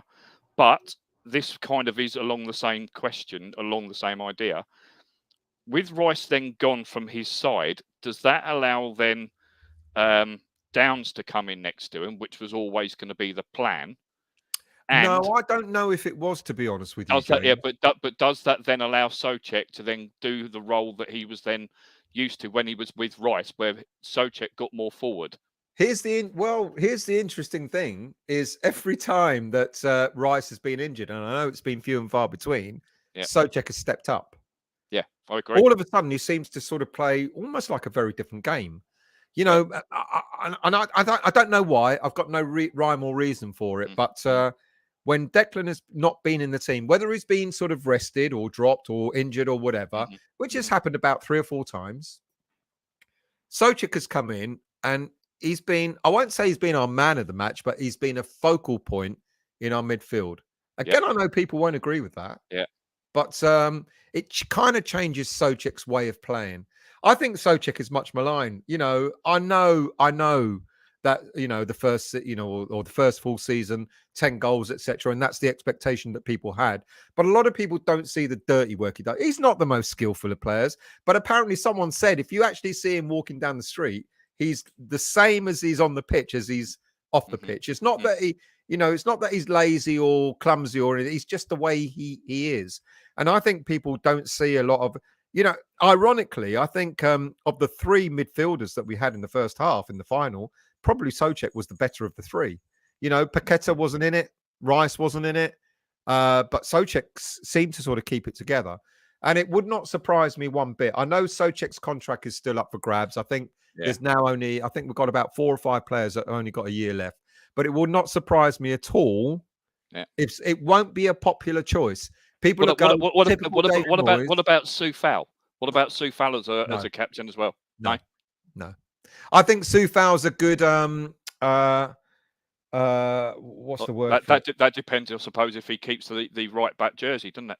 I think it's quite possible that he will, or he'll be in competition with Kehrer, because I'm sure we'll get a centre back in that will compete with Zuma and a Gerd for the centre back spot. But I think Soufal's a good. If you're playing a game of chess, Soufal's a good pawn. A really good sort of a soldier. A good soldier, but he's not necessarily a leader, and I don't mean that in a detrimental way. But I think he'll follow a leader, but not necessarily be. I think you're possibly right. I think that probably actually take away his normal game. It will probably give him too much to be thinking about. Very much like probably we've had with other people that have done that role, like in cricket. I'm a great cricket lover as well, and some of our captains we've had for England playing cricket, it's taken away their, like Joe Root and all that kind of stuff. His batting just fell apart when he was made captain, and I think if you do that to somebody whose natural game, it could change it and be a bad thing for the team. I'd say no, don't give it to that. But you've also, not only I think as having a right captain, not just on the pitch, you've got to have the right captain on the thing at training. Outside of training, you've got to have the right mentality and psychology to be a captain, because it's not just on the day. Whether you're that, you've got to be the right person to be able to talk to the team, be that one like Mark Noble was, and be able to be approachable by your other teammates and so forth. So I think Moyes possibly has a bit of a dilemma, because do all the rest of the players get on with, say, Souček? Do they get on with him? Do they? So maybe he's got to look at that as well. And the reason why I suggested a Gerd is because of his intelligence and off the pitch. He speaks something like 4 or 5 languages. He gets on. If you look at the behind the scenes, he gets on with all the different pockets of players, all the French speaking players. He can speak Italian, he can speak French, he can speak Arabic, etc. And that's why, to me, it seems quite logical that a Gerd would be a natural captain. Now, I don't think he's captain of Morocco, is he? No, he's not. Definitely not. He's not. No. He's not. So, but it might be something new for him. But I think it will be something that he'd relish. He could be a good vice captain to Souček. He could be a good vice captain, couldn't he? Yeah. And if Souček's off or whatever, it could be then all substituted. It could be that that a Gerd could take the armband and do it that way, so that if Souček leaves the club, we've already then got a ready-made captain to then slide in and take that job up. Because I think, let's face it, I'm not overawed by Zuma's injury record, and I've always said that if you want a successful team, you've got to have a successful spine to any team. And we haven't got that in Zuma, because how many times did our back line keep changing? And as a goalkeeper and or that central defence, agreed. James, thank you, mate. Much appreciated. No worries. I've been so waiting to do this for a long time. So waiting for this. How many times have I bugged you about getting on live and having a chat like this? I know. I apologise for all the little niggles. No. Please don't, because I've had conversations with quite a few people that don't agree with what I talk about, how I perceive things, etc. But that's okay, because it helps me to think about. That's the one thing that I enjoy about doing this. If everybody had the same opinion, it'd be really, really boring. And what I enjoy about this is people coming at me and going, but what about this and what about that? And there's other people, Andy Armit, and a few other people that message me on a regular basis, and I welcome it. Because when you talk about stuff, and sometimes I'll go, well, no, and then I think, oh, hang on a minute, and that helps me, because I'm no expert. I'm just a fan like you guys who sees things in a particular way. So much appreciated, and we'll have you on again. Well, everyone that's been on will definitely, have them on again. No, it's really good. Enjoy it. I'm going to try and do the phone-in thing. I've got to buy technology. I can't afford it. So, so I'm surprised you haven't got someone lined up for a sponsorship already who can start throwing technology at you and everything else. I've never asked, and maybe I should. Maybe that's what I should do. Maybe I should get someone to sponsor the channel so that I can start investing in. So if there's anyone out there that wants to sponsor me, message me. James, much appreciated, mate. And no problem. Thank you very much. Yeah. All right, mate. Cheers then, Stel. Thank you very. Bye. Right. I said I didn't have any, I didn't have a script, but what I want to sort of very briefly cover is just the main themes that are going on at the moment. And they're the obvious ones. So bear with me 1 second. Oh, wrong password. And there are some obvious themes that are coming out. And the first, of course, is about David Moyes. Now, we know that David Moyes is staying. There was an awful lot of speculation as to what will happen with Moyes, etc., etc. And we know now that what happened last week is that they had an end of season with the board, with Sullivan, etc. They had an end of season review, which they do every season with every manager that they've had, and talk about, how things went, what went well, what didn't go so well, what are the plans for the future, and so on and so forth. And, Moyes is staying. Moyes is staying for another year, but he was told, that there are going to be some changes in the way we recruit players. Now, we know that since Moyes came back on a permanent basis, he brought in a head of scouting. We know that, Rob Newman. And the setup at the moment is this. Rob Newman reports directly to David Moyes. So when it comes to identifying potential players, they talk about it, they review it. Moyes gets the scouting report and he'll either go, yeah, I'm interested, or no, I'm not. And then if he's interested, he goes ahead, starts talking about players, looking at pursuing things. And then right at the last moment, Moyes will turn around to David Sullivan and go, we want to sign this player, and that's when Sullivan signs a check and so on. Now, David Sullivan, he's kind of alluded, I think well before we won the cup, kind of alluded that he was fed up with wasting his money, wasting the club's money, because we were looking at players and we were going, the 8 signings that we got, have they been good? Have they not been good? Some of them been hit and miss, etc. And like I said at the start of the show, some of the players, I think of the 8 that we've had, I think Scamacca and Cornet have been the 2 disappointments. And when you look at the other 6, you look at Downs, up and coming player. I think that he's a player. He may not necessarily be ready to fill the Declan Rice role, but certainly a good squad player. So we got him. We got Areola. I think Areola should be the number 1 goalkeeper, and maybe he will be next summer. Next season. Emerson, I think he's shown that he's been really good. He's come good. Gerd, after his injury, he's also come good as well. And Paqueta as well has been superb. It's taken him time, but he's actually gotten into being a good player for us, fantastic player for us. If anything, if Declan is going, who should we building the squad around or the team around? I think Paqueta. So of the 8 players, possibly Scamacca and Cornet are the players that kind of haven't really shown what they're capable of doing. Now, from my understanding, they will be retained. I know there's an awful lot of talk. There's not a lot of talk about Cornet, but there's an awful lot of talk about Scamacca and him going back to Italy, etc., etc. I'm not so sure that's going to happen. We're certainly not going to send him out on loan. We can't afford to do that. We've done that too many times, like Vlasic last season, and so on and so forth. We keep losing too much money on players who come into West Ham United, don't necessarily fit in, and then we make a knee-jerk decision and off they go again. I don't think Scamacca's going anywhere, is my understanding. If a club comes in and offers the money that we've paid for him, that's a different matter. But if a club doesn't come in and offer the money, then he's going to remain a West Ham player, and we're going to see what he's capable of. Someone mentioned in the chat about Nolan talking about Scamacca having trouble to settle into a UK, etc., and I get that. So anyway, Moyes has been told we're going to get a director of football in.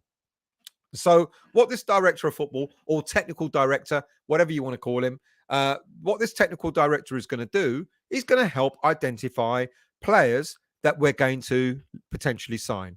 The difference is when Newman reports to Moyes, the technical director or director of football will be reporting probably to Sullivan rather than Moyes. Now, Moyes, from what I understand, will still have final say on a player coming in or not. So kind of that doesn't change, but there'll be a bit more of an open forum to discuss potential player signings than we've had so far. Moyes has kept a closed. His approach has been very much he talks to Newman, they discuss a player, and if they agree to sign him, that's when he goes to the rest of the club and go, we want to sign this player. The difference is going to be that a technical director or director of football, whatever it's going to be, is going to debate this not only with Moyes and not only with possibly Newman if he stays, but also with the board as well. And then there'll be a debate. Here's a player available. This is the player, the position he fits, etc. Let's have a discussion as to whether this player is signed up or not. But as I said, from my understanding is Moyes will have last say. But it'll be a bit more of an open debate. And maybe that's not a bad thing. I'm not suggesting that Sullivan is a guru in football transfers. We know he bloody well ain't. But and it also isn't going to be a case of Sullivan taking control of transfers. This is going to be a bit of more of an open forum. And of course, we've heard today that Tim Stein, I can't pronounce it. Tim Steidten could become the technical director of West Ham United. He was at Bayer Leverkusen before that. And before that, he was at Werder Bremen. He worked for through the youth system at Werder Bremen, and he became head of scouting, sporting director, etc. Before he went to Bayer Leverkusen as head of scouting, and then sporting coordinator. So he's got a wealth of experience. Only 44 years of age, but a wealth of experience. Now, people are asking, well, what does that mean for Mark Noble, and what does that mean for Rob Newman? Now, my understanding is when it comes to Mark Noble, he'll work alongside him. Noble is going to be focusing more about the development of youth players, the academy, the development squad, and they'll be having conversations. So if Steidman goes, I think there's a player that we can get in that's going to be, I don't know, left back, midfielder, whatever. Noble can turn around and go, well, actually, we've got Ollie Scholes, left back.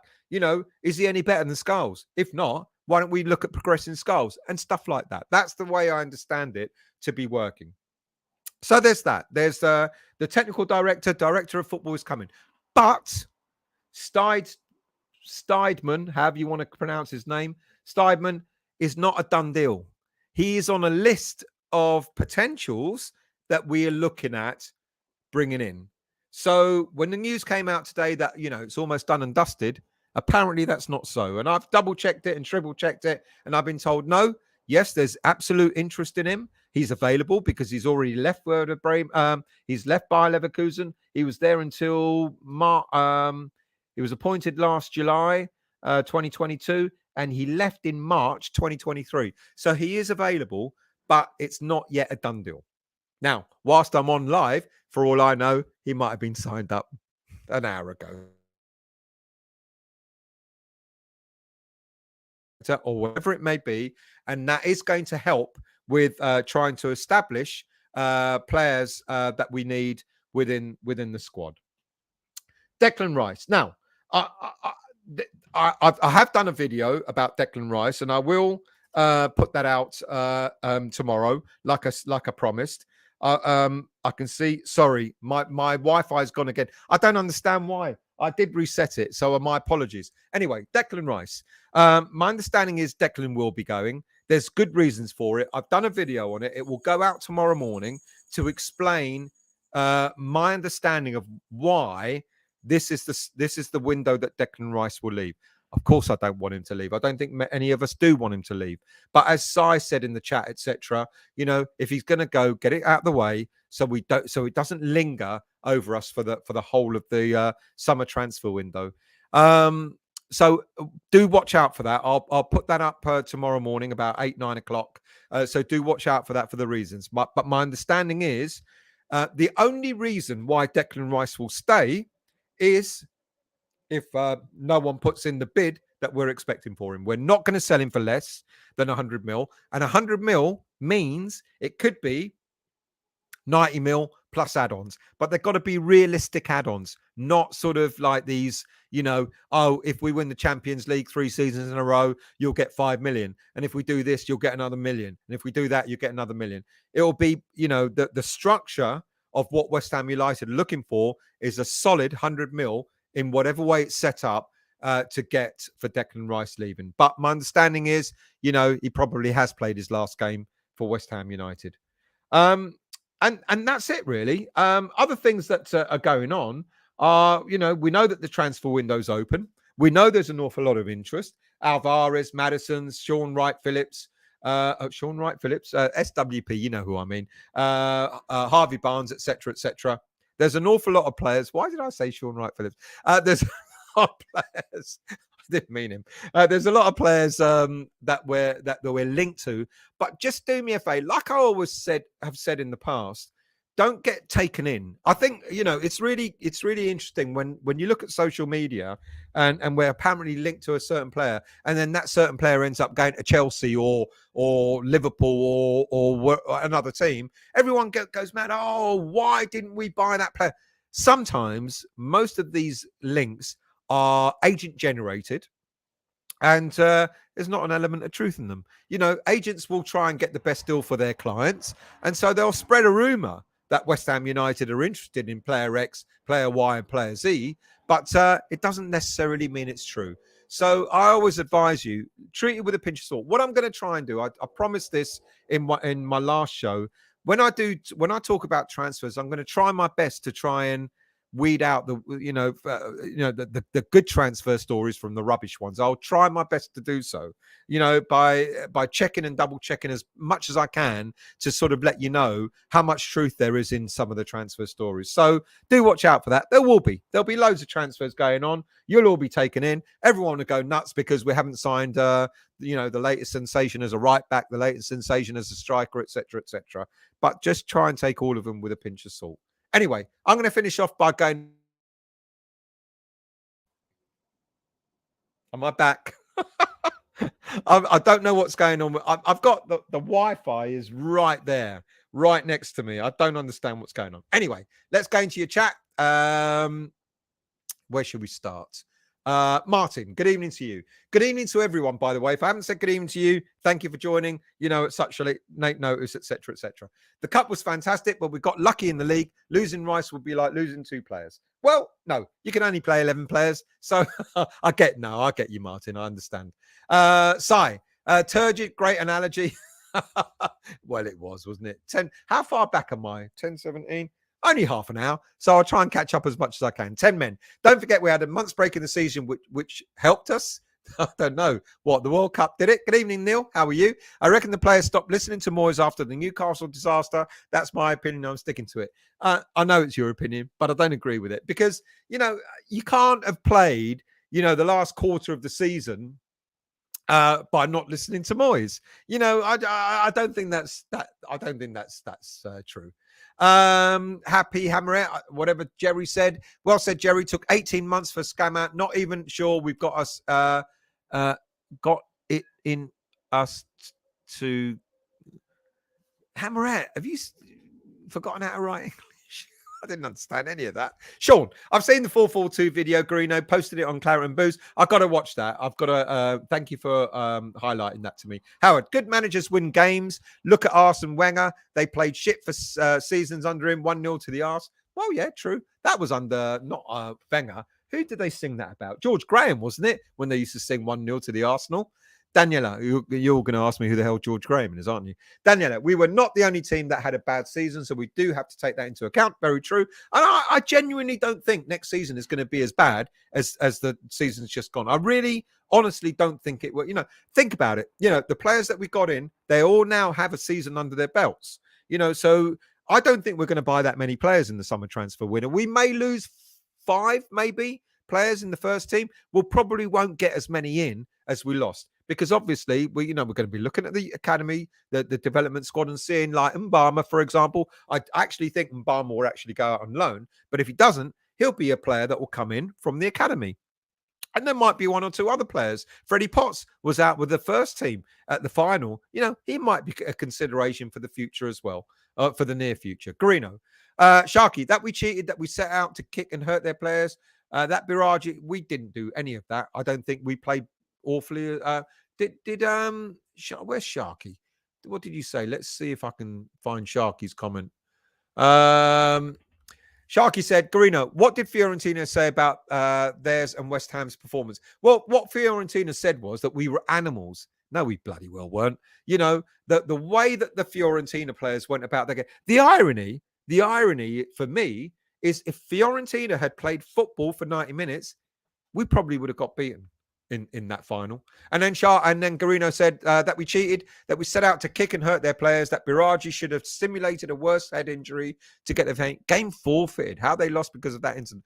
You know, the comments that came out after the final were, it looked as if they did want the game to be replayed. Oh, well. Anyway, Jonathan, captain's armband should go to the kit man. He's been on point all season.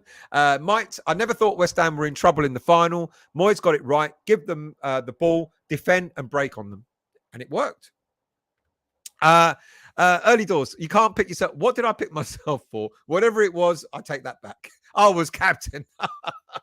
Kurt for captain. You know what? He would be my first choice, but the only concern I have is what I said earlier on about his ability to stay fit for a whole season. Martin, we're in for the same football. Let's hope we can finish 17th. Soufal for captain. I don't think we are in for the same football. One of my lights has gone out. See how impromptu this show was? One of my lights has gone out. John, hello there. When's your next Bros concert? Cheeky bastard.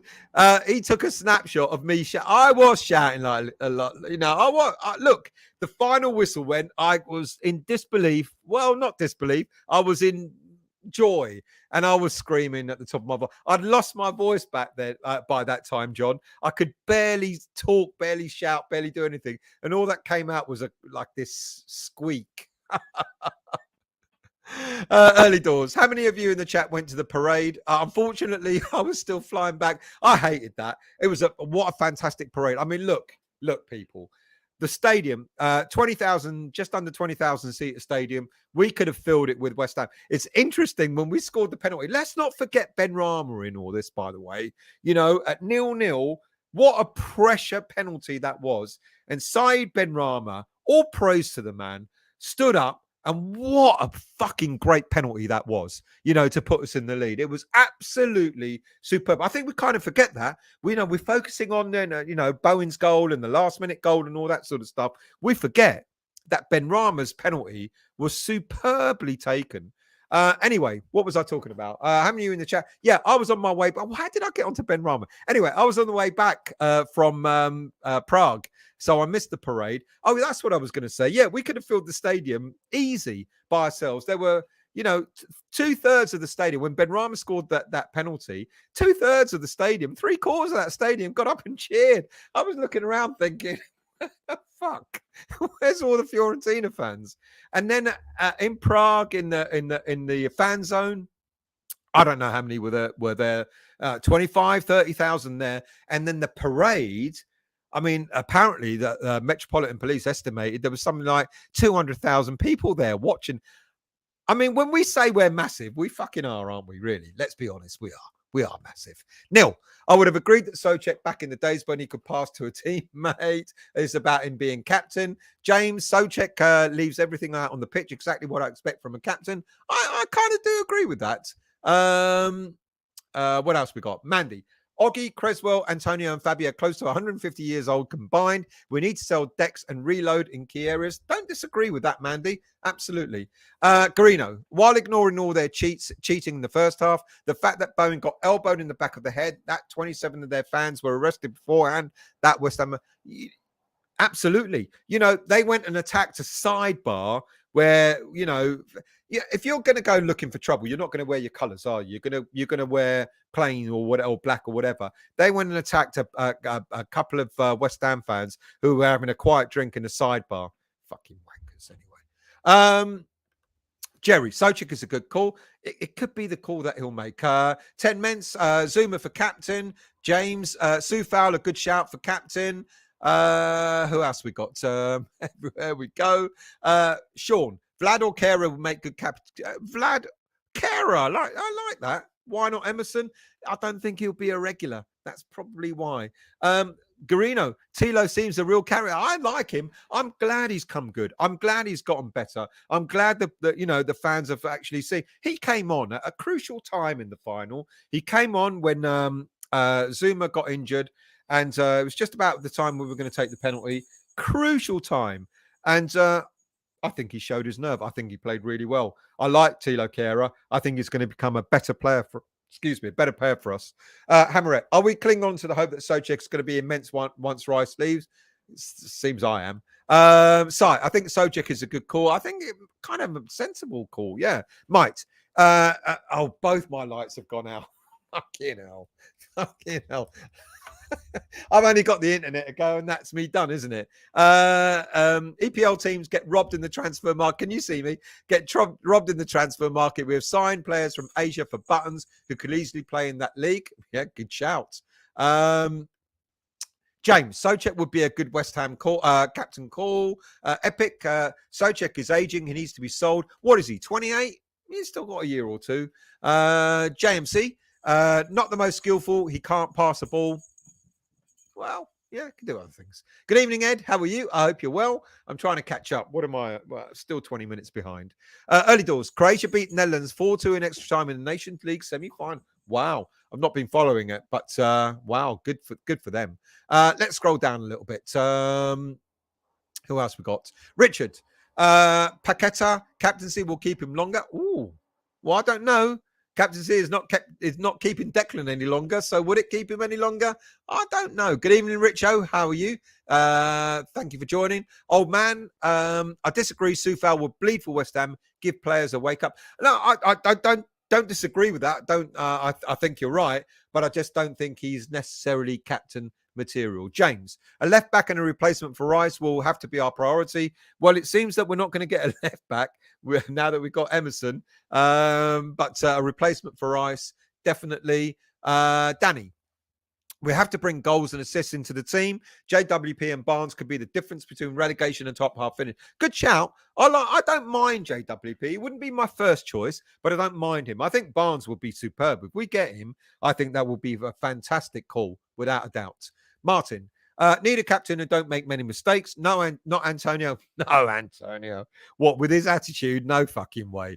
Souček maybe. And I think he's got a mistake in him, but I can see why he might be. I think he'll probably be Zuma, to be honest. Hammer it. I don't think the captain should go to an aged player. Too much fucking about next season again. Fair enough. Mandy, let's not forget the African Nations Cup is next season. Oh, yeah. Who's in that? Oh, that'll be a Gerd out. Pity Arthur isn't around, isn't it? But a Gerd will be out for that. Did UEFA take any action against Alkmaar? Apparently, it's still being looked at. So that's interesting. It's going to be interesting to see what sanctions they bring in against Alkmaar before they decide to sanction us when we were throwing things and a few fans were on the pitch at the end of the game. But Eintracht, I asked a question: what happened to Eintracht Frankfurt when half their bloody fans came onto the pitch in the semi-final, the second leg? And apparently they did get one sanction. They got one closed doors game afterwards. So probably the worst that will happen to West Ham United. We'll get a massive fine for throwing things on the pitch, and we'll get we'll miss a game. It'll be played behind closed doors. What else we got? John, don't mention relish. Souček will eat it. James, a girl needs to concentrate on his game, cut out the mistakes. Yeah, agreed. Clark, good evening to you. Congratulations, you're on Newcastle. Thank you, mate. Much appreciate, Clarky. What I like is, what's interesting is, do you remember the term that was once used for West Ham United? Everyone's second team. I think we've become everyone's second team again. Got so many congratulations, and thank you, Clarky, for doing that. Mice, good evening to you. James Bong, Moyes is an infallible God for everything he has done. We, except you, are not worthy. I am Moyes in, but there are still issues. I think you find James is actually a Moyes fan. Scott, if JWP comes in, then Souček should stay. If JWP comes in, then Souček should stay. If not, it may be time to revamp the midfield. Revamping the whole of midfield could be quite dangerous, to be quite honest with you. Rico, congrats, West Ham, please, for Moyes. Oh, thank you, Everton fan, mate. And you're a regular viewer. Much appreciated, Rico. Thank you, mate. Early doors. Garino, funny enough, that's all went quiet. What did Garino say? Now I've got to go and look for what Garino said. Garino, oh yes, about the sanctions. So like I said, it's still being looked into. They will get sanctioned without a shadow of a doubt. They can't get away with what they did. No way. Jerry, bonus captain, will that work? Ironically, I don't think it will. I actually don't think it would. It's interesting because I think when Declan was given the captaincy, I know he was captain last season, but he still had Noble by his side. I think when Declan became captain, I think that affected him this season, and it can get to some players. And but could be. I think he's great, but Bowen maybe wouldn't take it so well being captain. So I think no. John, so who's coming over to Ireland in Dublin when the Europa? We're already booking our accommodation. Actually, John, send me a message. Tell me where to book. Some good places and areas, etc. in Dublin for the UEFA for the Europa League final, which will be in next season, early doors. Jerry, I don't think so. It'll be a distraction. Yeah, about Bowen becoming captain. Downey 8, good evening to you. Paquetá won us that final. No other player would have made that pass. Totally agree.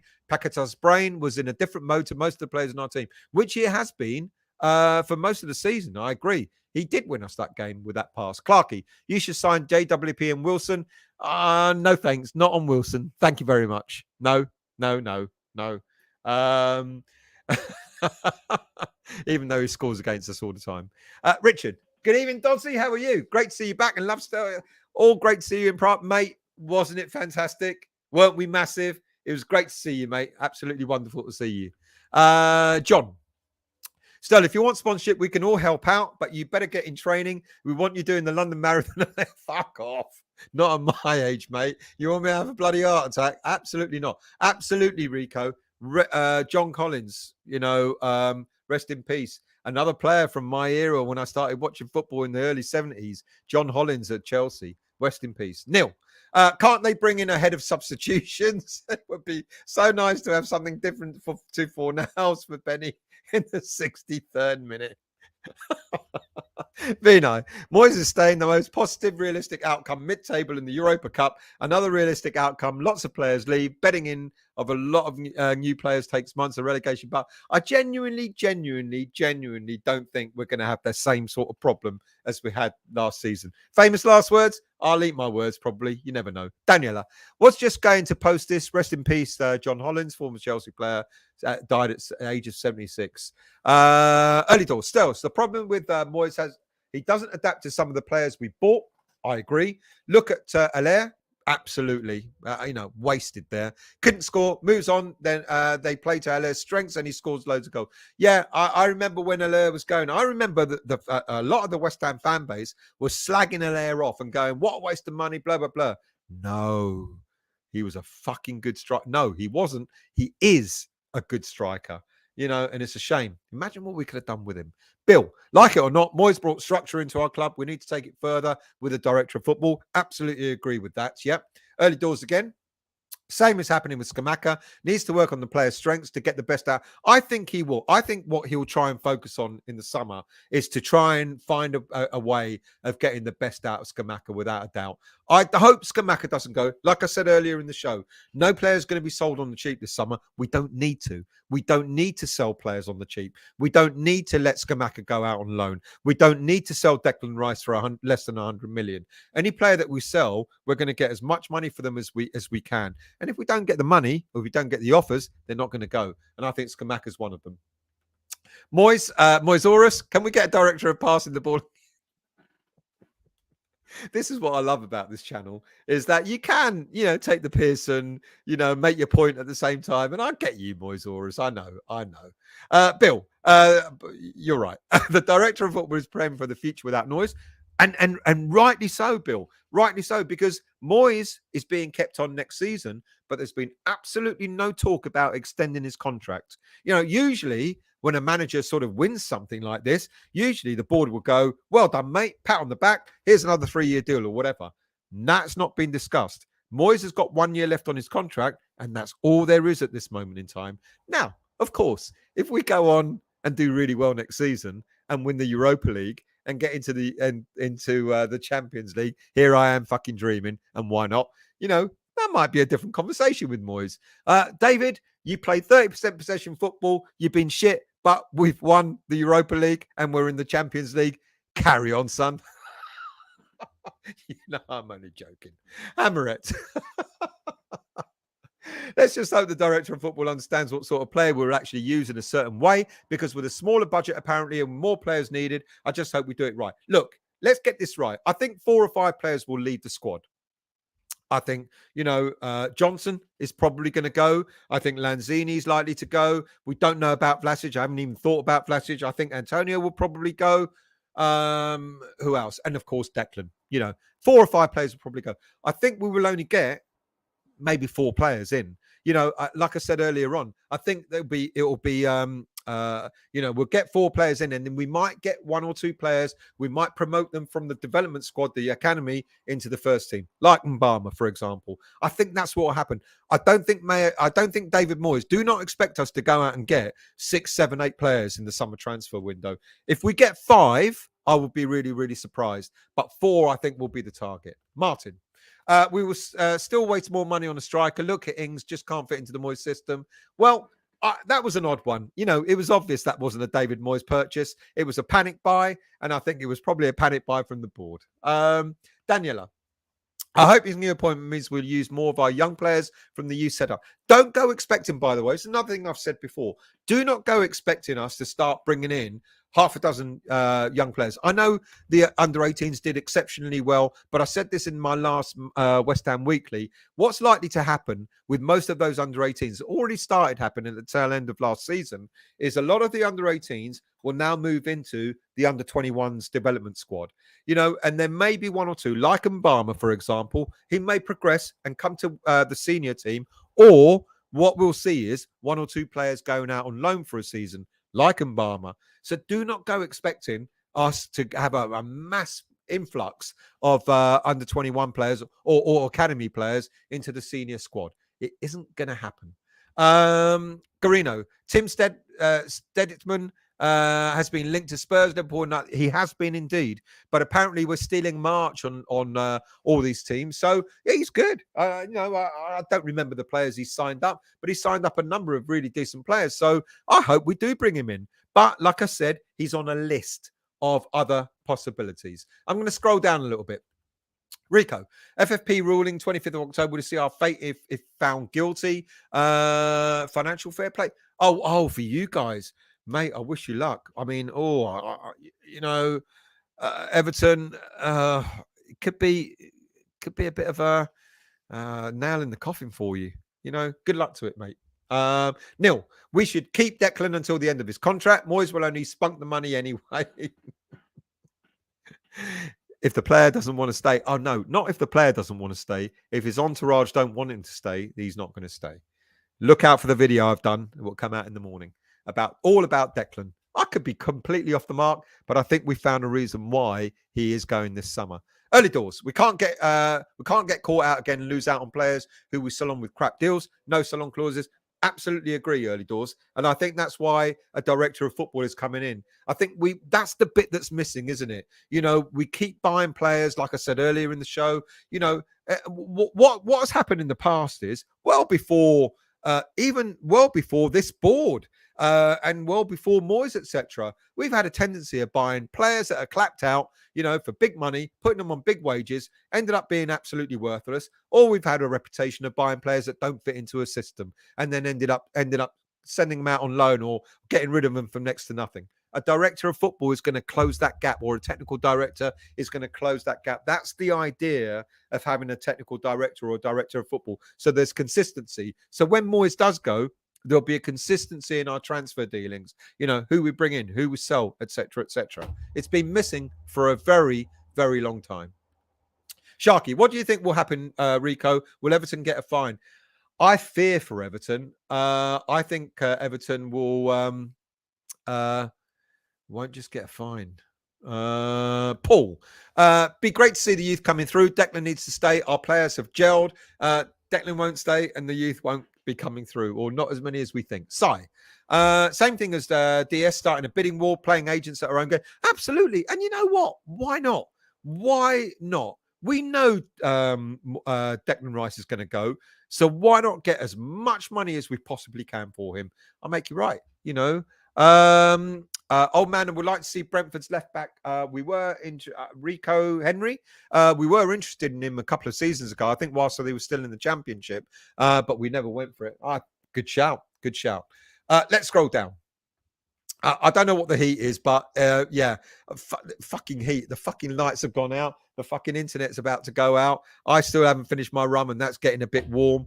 I mean, what more could go wrong? Brian, greetings from New Hampshire, mate. How are you? Would love to see more pace come in. Yeah, we will.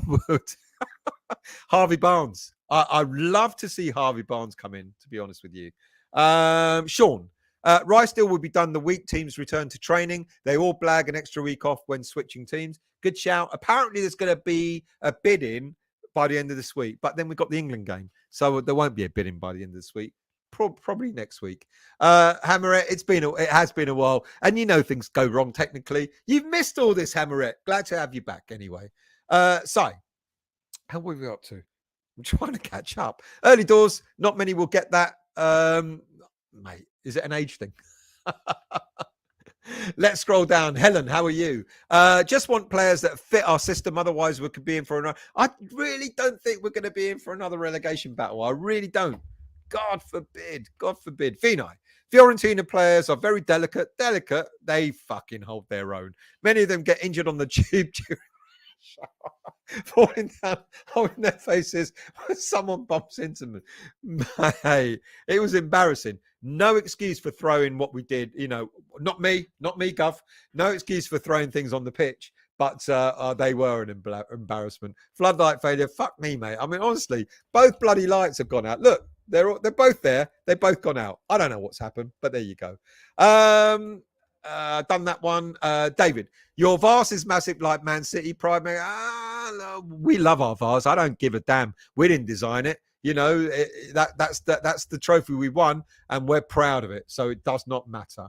No, Linny's in China, mate. She went to China yesterday. She's out there because burying her father. Father died at Christmas and cremated and all that, and she's out in China. So no, it's got nothing to do with Linny. It's got everything to do with everything going wrong here. Steve, how are you? I'm late to the party. Didn't know you were. I wasn't going to come on, mate, but it was a last minute thing. I was forced to do it, Steve. Forced to. There you go. Garino, Italian TV made me laugh when they said the stadium was 50. No, it fucking weren't. Was it? Exactly. Sorry, I shouldn't swear so much. They could not even fill out their. They couldn't. They gave 400-500 tickets back.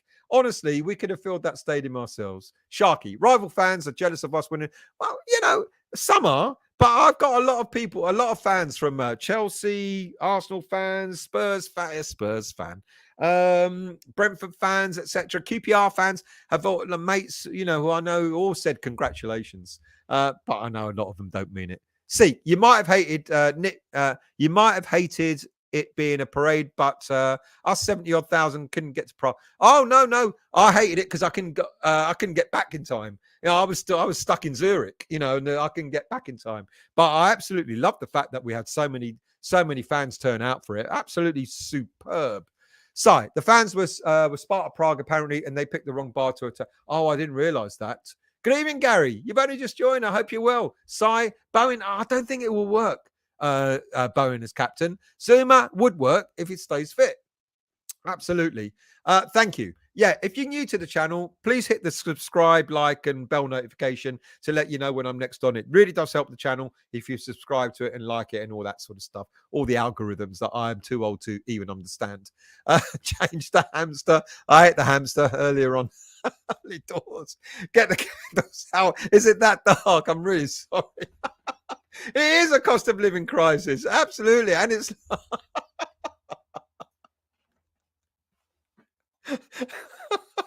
yeah, that happened once, if you remember.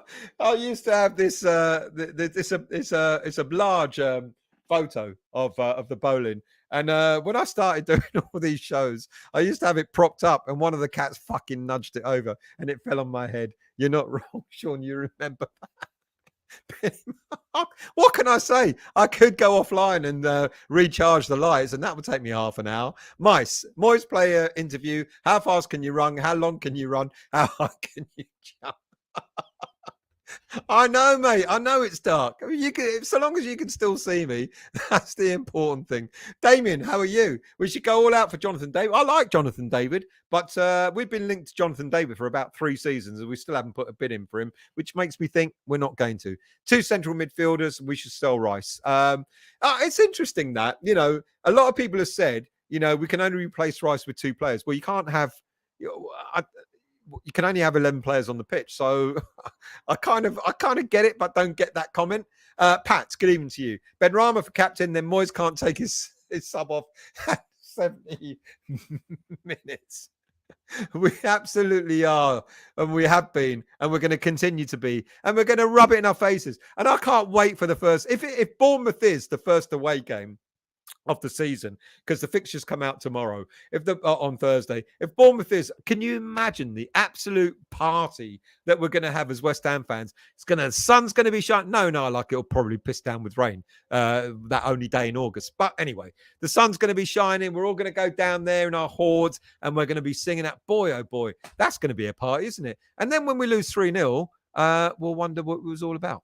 Pat, only make Benrahma. Done that one. Gary, I'm tuning in late, so maybe you've already spoken about it. What does Arsenal offer for Havertz mean for the Declan deal? That's an interesting question.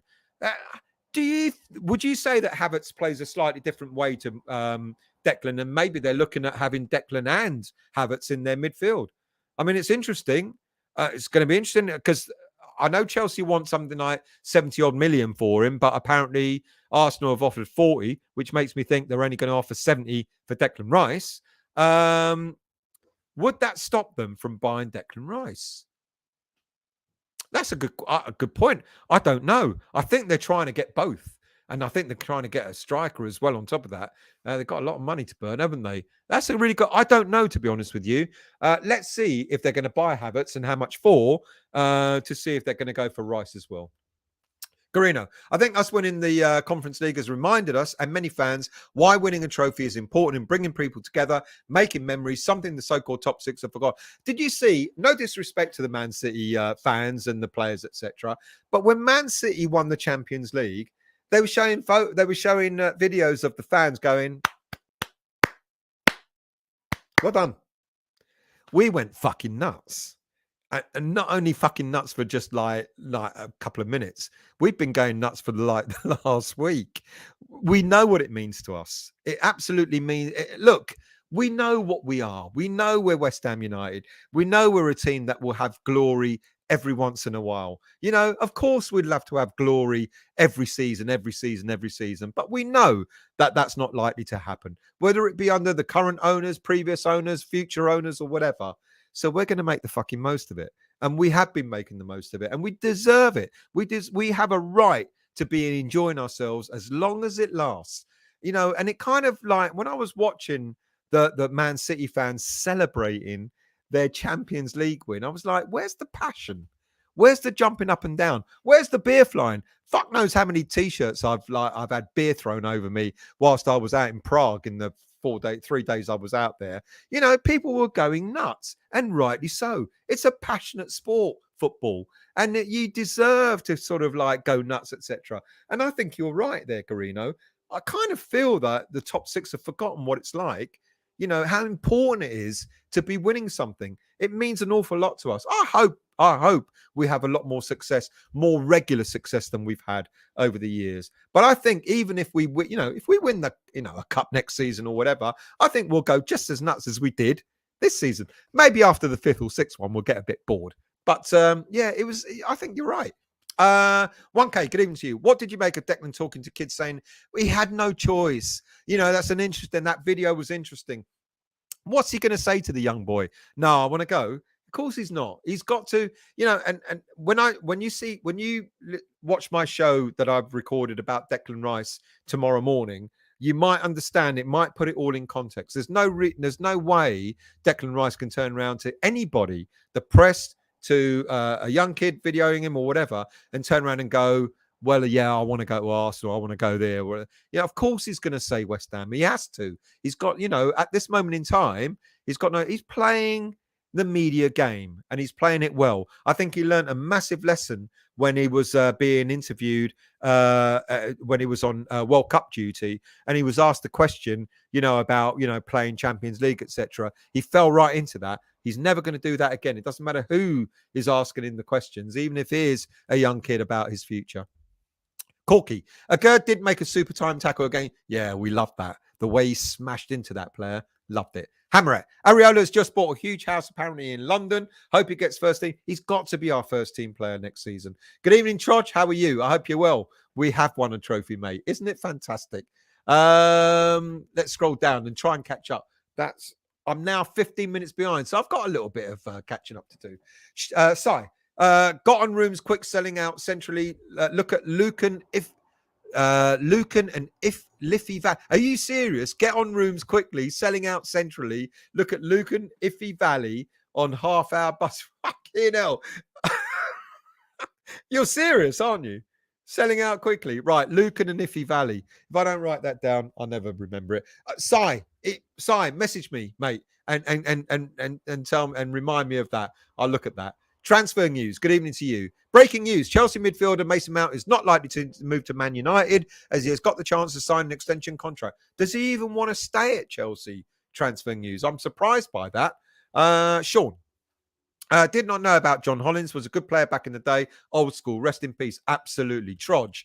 Are we getting a favour from Roma if we loan Scamacca? Seems a bit weird. It's not going to happen, Trodge. I don't think we're looking at loaning Scamacca to anybody, to be quite honest with you. Like I said earlier in the show, if someone comes in and buys Scamacca for the price that we paid, different matter altogether. But no, I don't think so. I don't think it's going to go out on loan. Howard, I've Irish dance in Pollyhops restaurant after a heavy night. Pollyhops restaurant. Howard, you got to message me that as well, so we know where Pollyhops is too. Victor, good evening to you. I just wanted to say hi. I'm a big West Ham United fan. Thank you for joining, Victor. You're very, very welcome, mate. Thank you for joining and commenting. Sean, Moyes doesn't usually sign long-term contracts anyway. No, he doesn't. But what I mean is, usually when a manager wins something, the club might turn around and go, well, a year extension, 2-year extension. The club aren't doing that. I think they kind of understand that one more year might be it. Victor, hi, call me Patrick. I'm on my brother's account.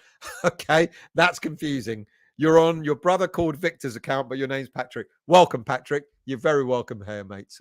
Damien, Yunus Musa looks unreal. I don't know much. I won't lie. Is it Villarreal he plays for? I think it is. I could be wrong.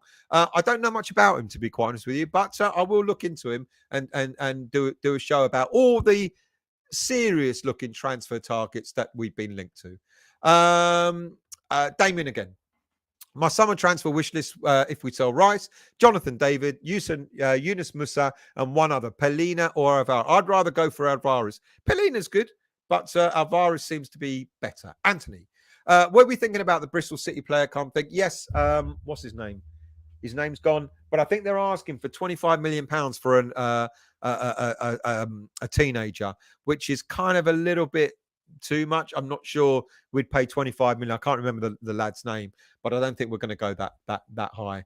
Early doors. As long as we sign 4 or 5 decent players that we add something to the squad and can hit the ground running, I'd be happy. Can't have players come in, no proven record.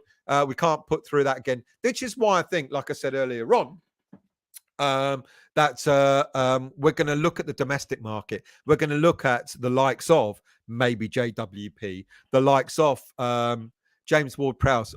I said Wright Phillips earlier on, didn't I? James Ward-Prowse, the likes of Harvey Barnes, etc. We're going to be looking at the domestic market first, I think, before we go anywhere abroad. Sean, with having an official director of football, do you think there'll be a reduced need for so many agents on every deal? Well, here's the interesting thing, and this is part of my show about Declan Rice tomorrow. There have been changes to the way agents are going to work. FIFA have put in new rules about agents. They're quite restrictive, and they're going to be challenged, without a doubt. They're going to be challenged in court, etc. But this is why I think bear with me. And I know I'm teasing, but that's only to make you watch the video tomorrow. Bear with me about it, because I think that's where, there are changes to the way agents are going to be dealt with, are going to be involved in transfers, which is why, again, I think the whole Declan thing will happen this summer. I know I'm being cryptic. I'm sorry about that, but I did do the show. So, if I tell you now, none of you will watch it tomorrow. Yes, I'm a bastard. George, come on, 3 years in a row in Europe. The club is moving. Absolutely. Look, it was no denying it. It was turgid last season in the Premier League. We know that. We know it wasn't good. It wasn't good. But 3 seasons, that's historic. We've never been in Europe 3 seasons in a row. It's the first time, And if turgid football brings us 3 seasons of European football, I kind of take that. Oh, man. No, to a point. I think Rice wants to stay one more season to see Chelsea in the Champions League, but Sullivan wants to cash in. Yes, I think Rice wants to stay in. Yes, I think Sullivan wants to cash in, but not for the reasons that you think. Watch the show tomorrow and you'll understand why. How many times have I pushed that show? Sharky, what do you think about the possibility of West Ham Brighton final in the Europa League? I'd hope not, because they'll fucking beat us. So no. Harry, Emerson made one mistake, but I think Emerson had a decent game. Yeah. But unfortunately, the one mistake led to a goal. So yeah. Anthony, I thought the day had gone that we sold our best players. Well, yeah, I get that, but there are many reasons why Declan's going to go, and like I said before, I think we've got to a point this season where we've got more than one good player.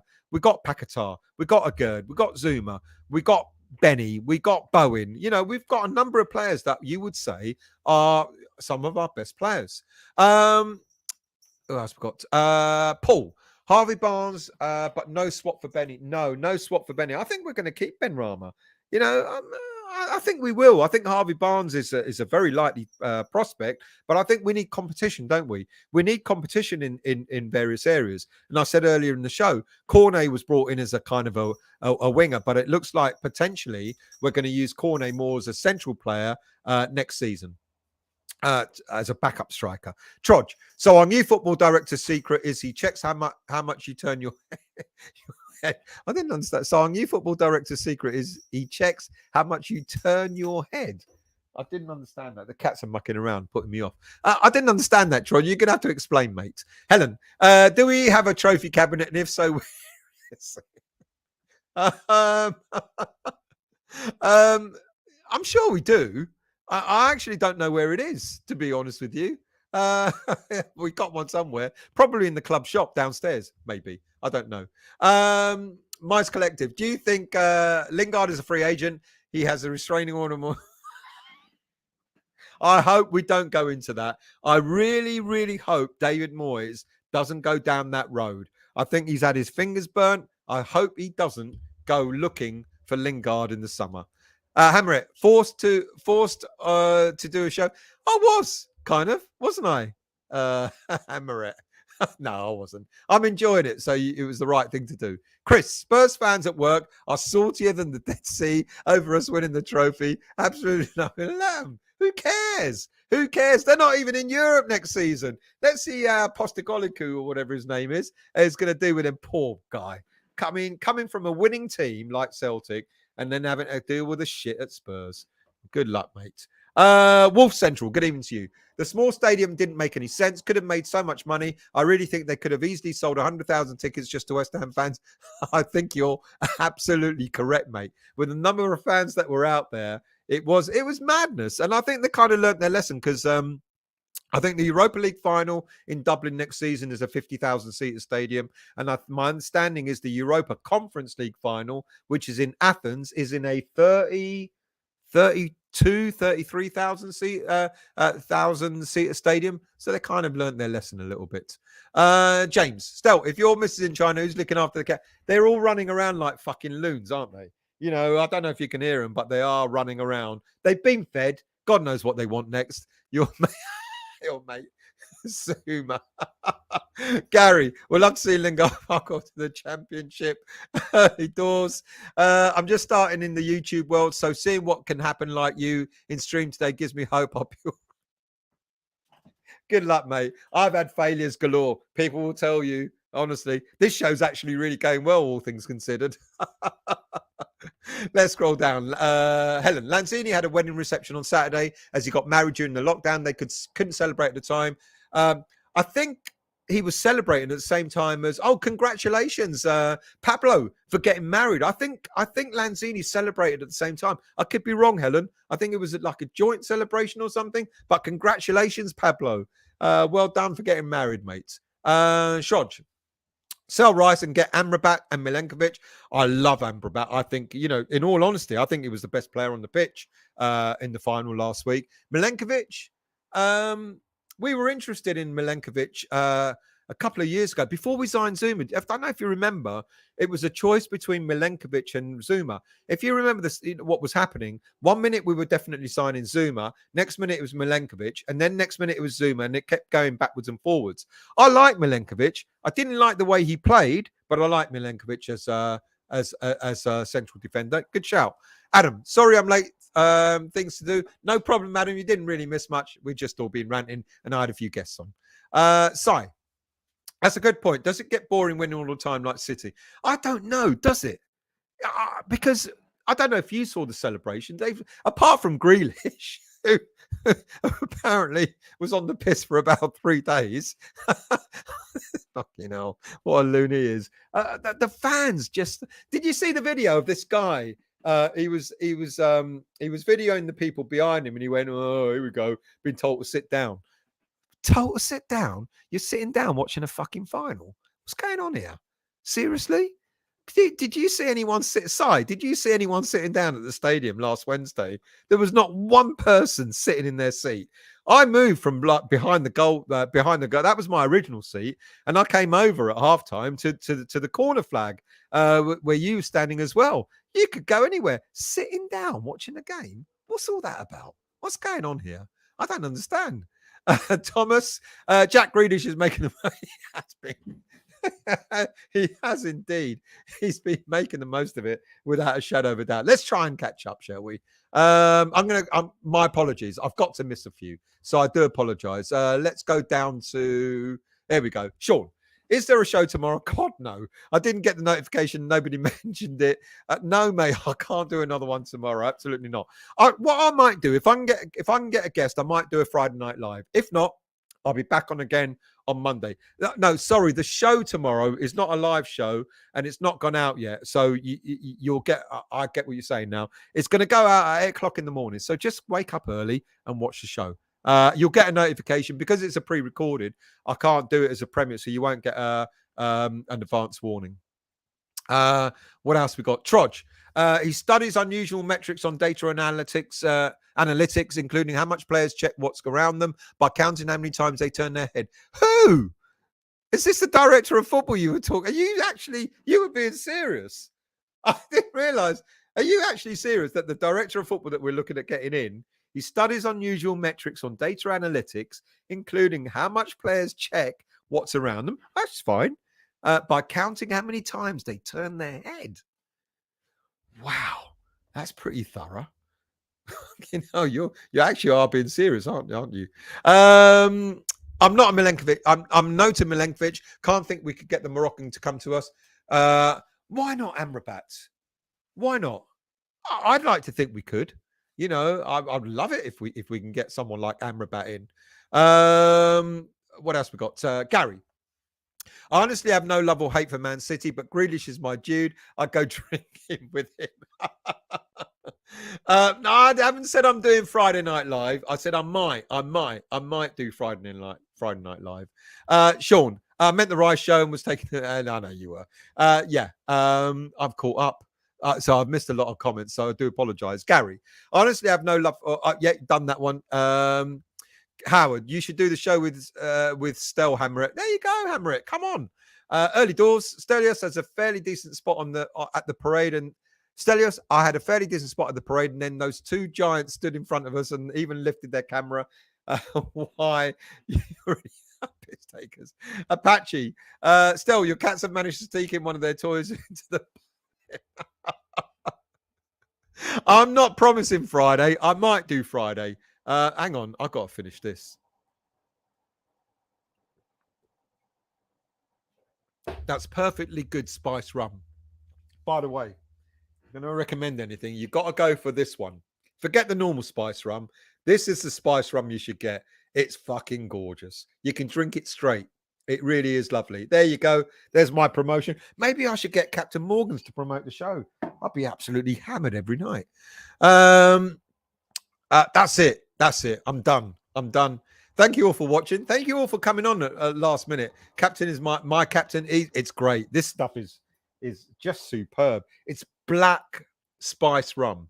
It really is the dog's bollocks. Anyway, that's it. Thank you all for watching.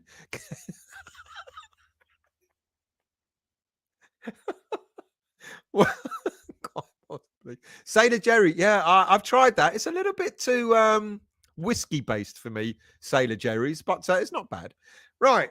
Thank you all for watching. Really much appreciated. I better get off before I fall over or before the internet goes down. I will see you all soon. Watch out for the Declan Rice video that goes out at 8 o'clock tomorrow morning. I'll be back soon. I'm not promising a Friday night, but let's see how it goes. Have a great week. It's Wednesday. Well, end of the week is almost here. It's been fantastic. Maybe I'll do a few more impromptu shows without any scripts. Have a wonderful week. See all the rest of this week, and I'll see you all soon. I don't have an exit video, so what should I put? Let's do that one, shall I? See you all. Which one should I do? Let's do that one.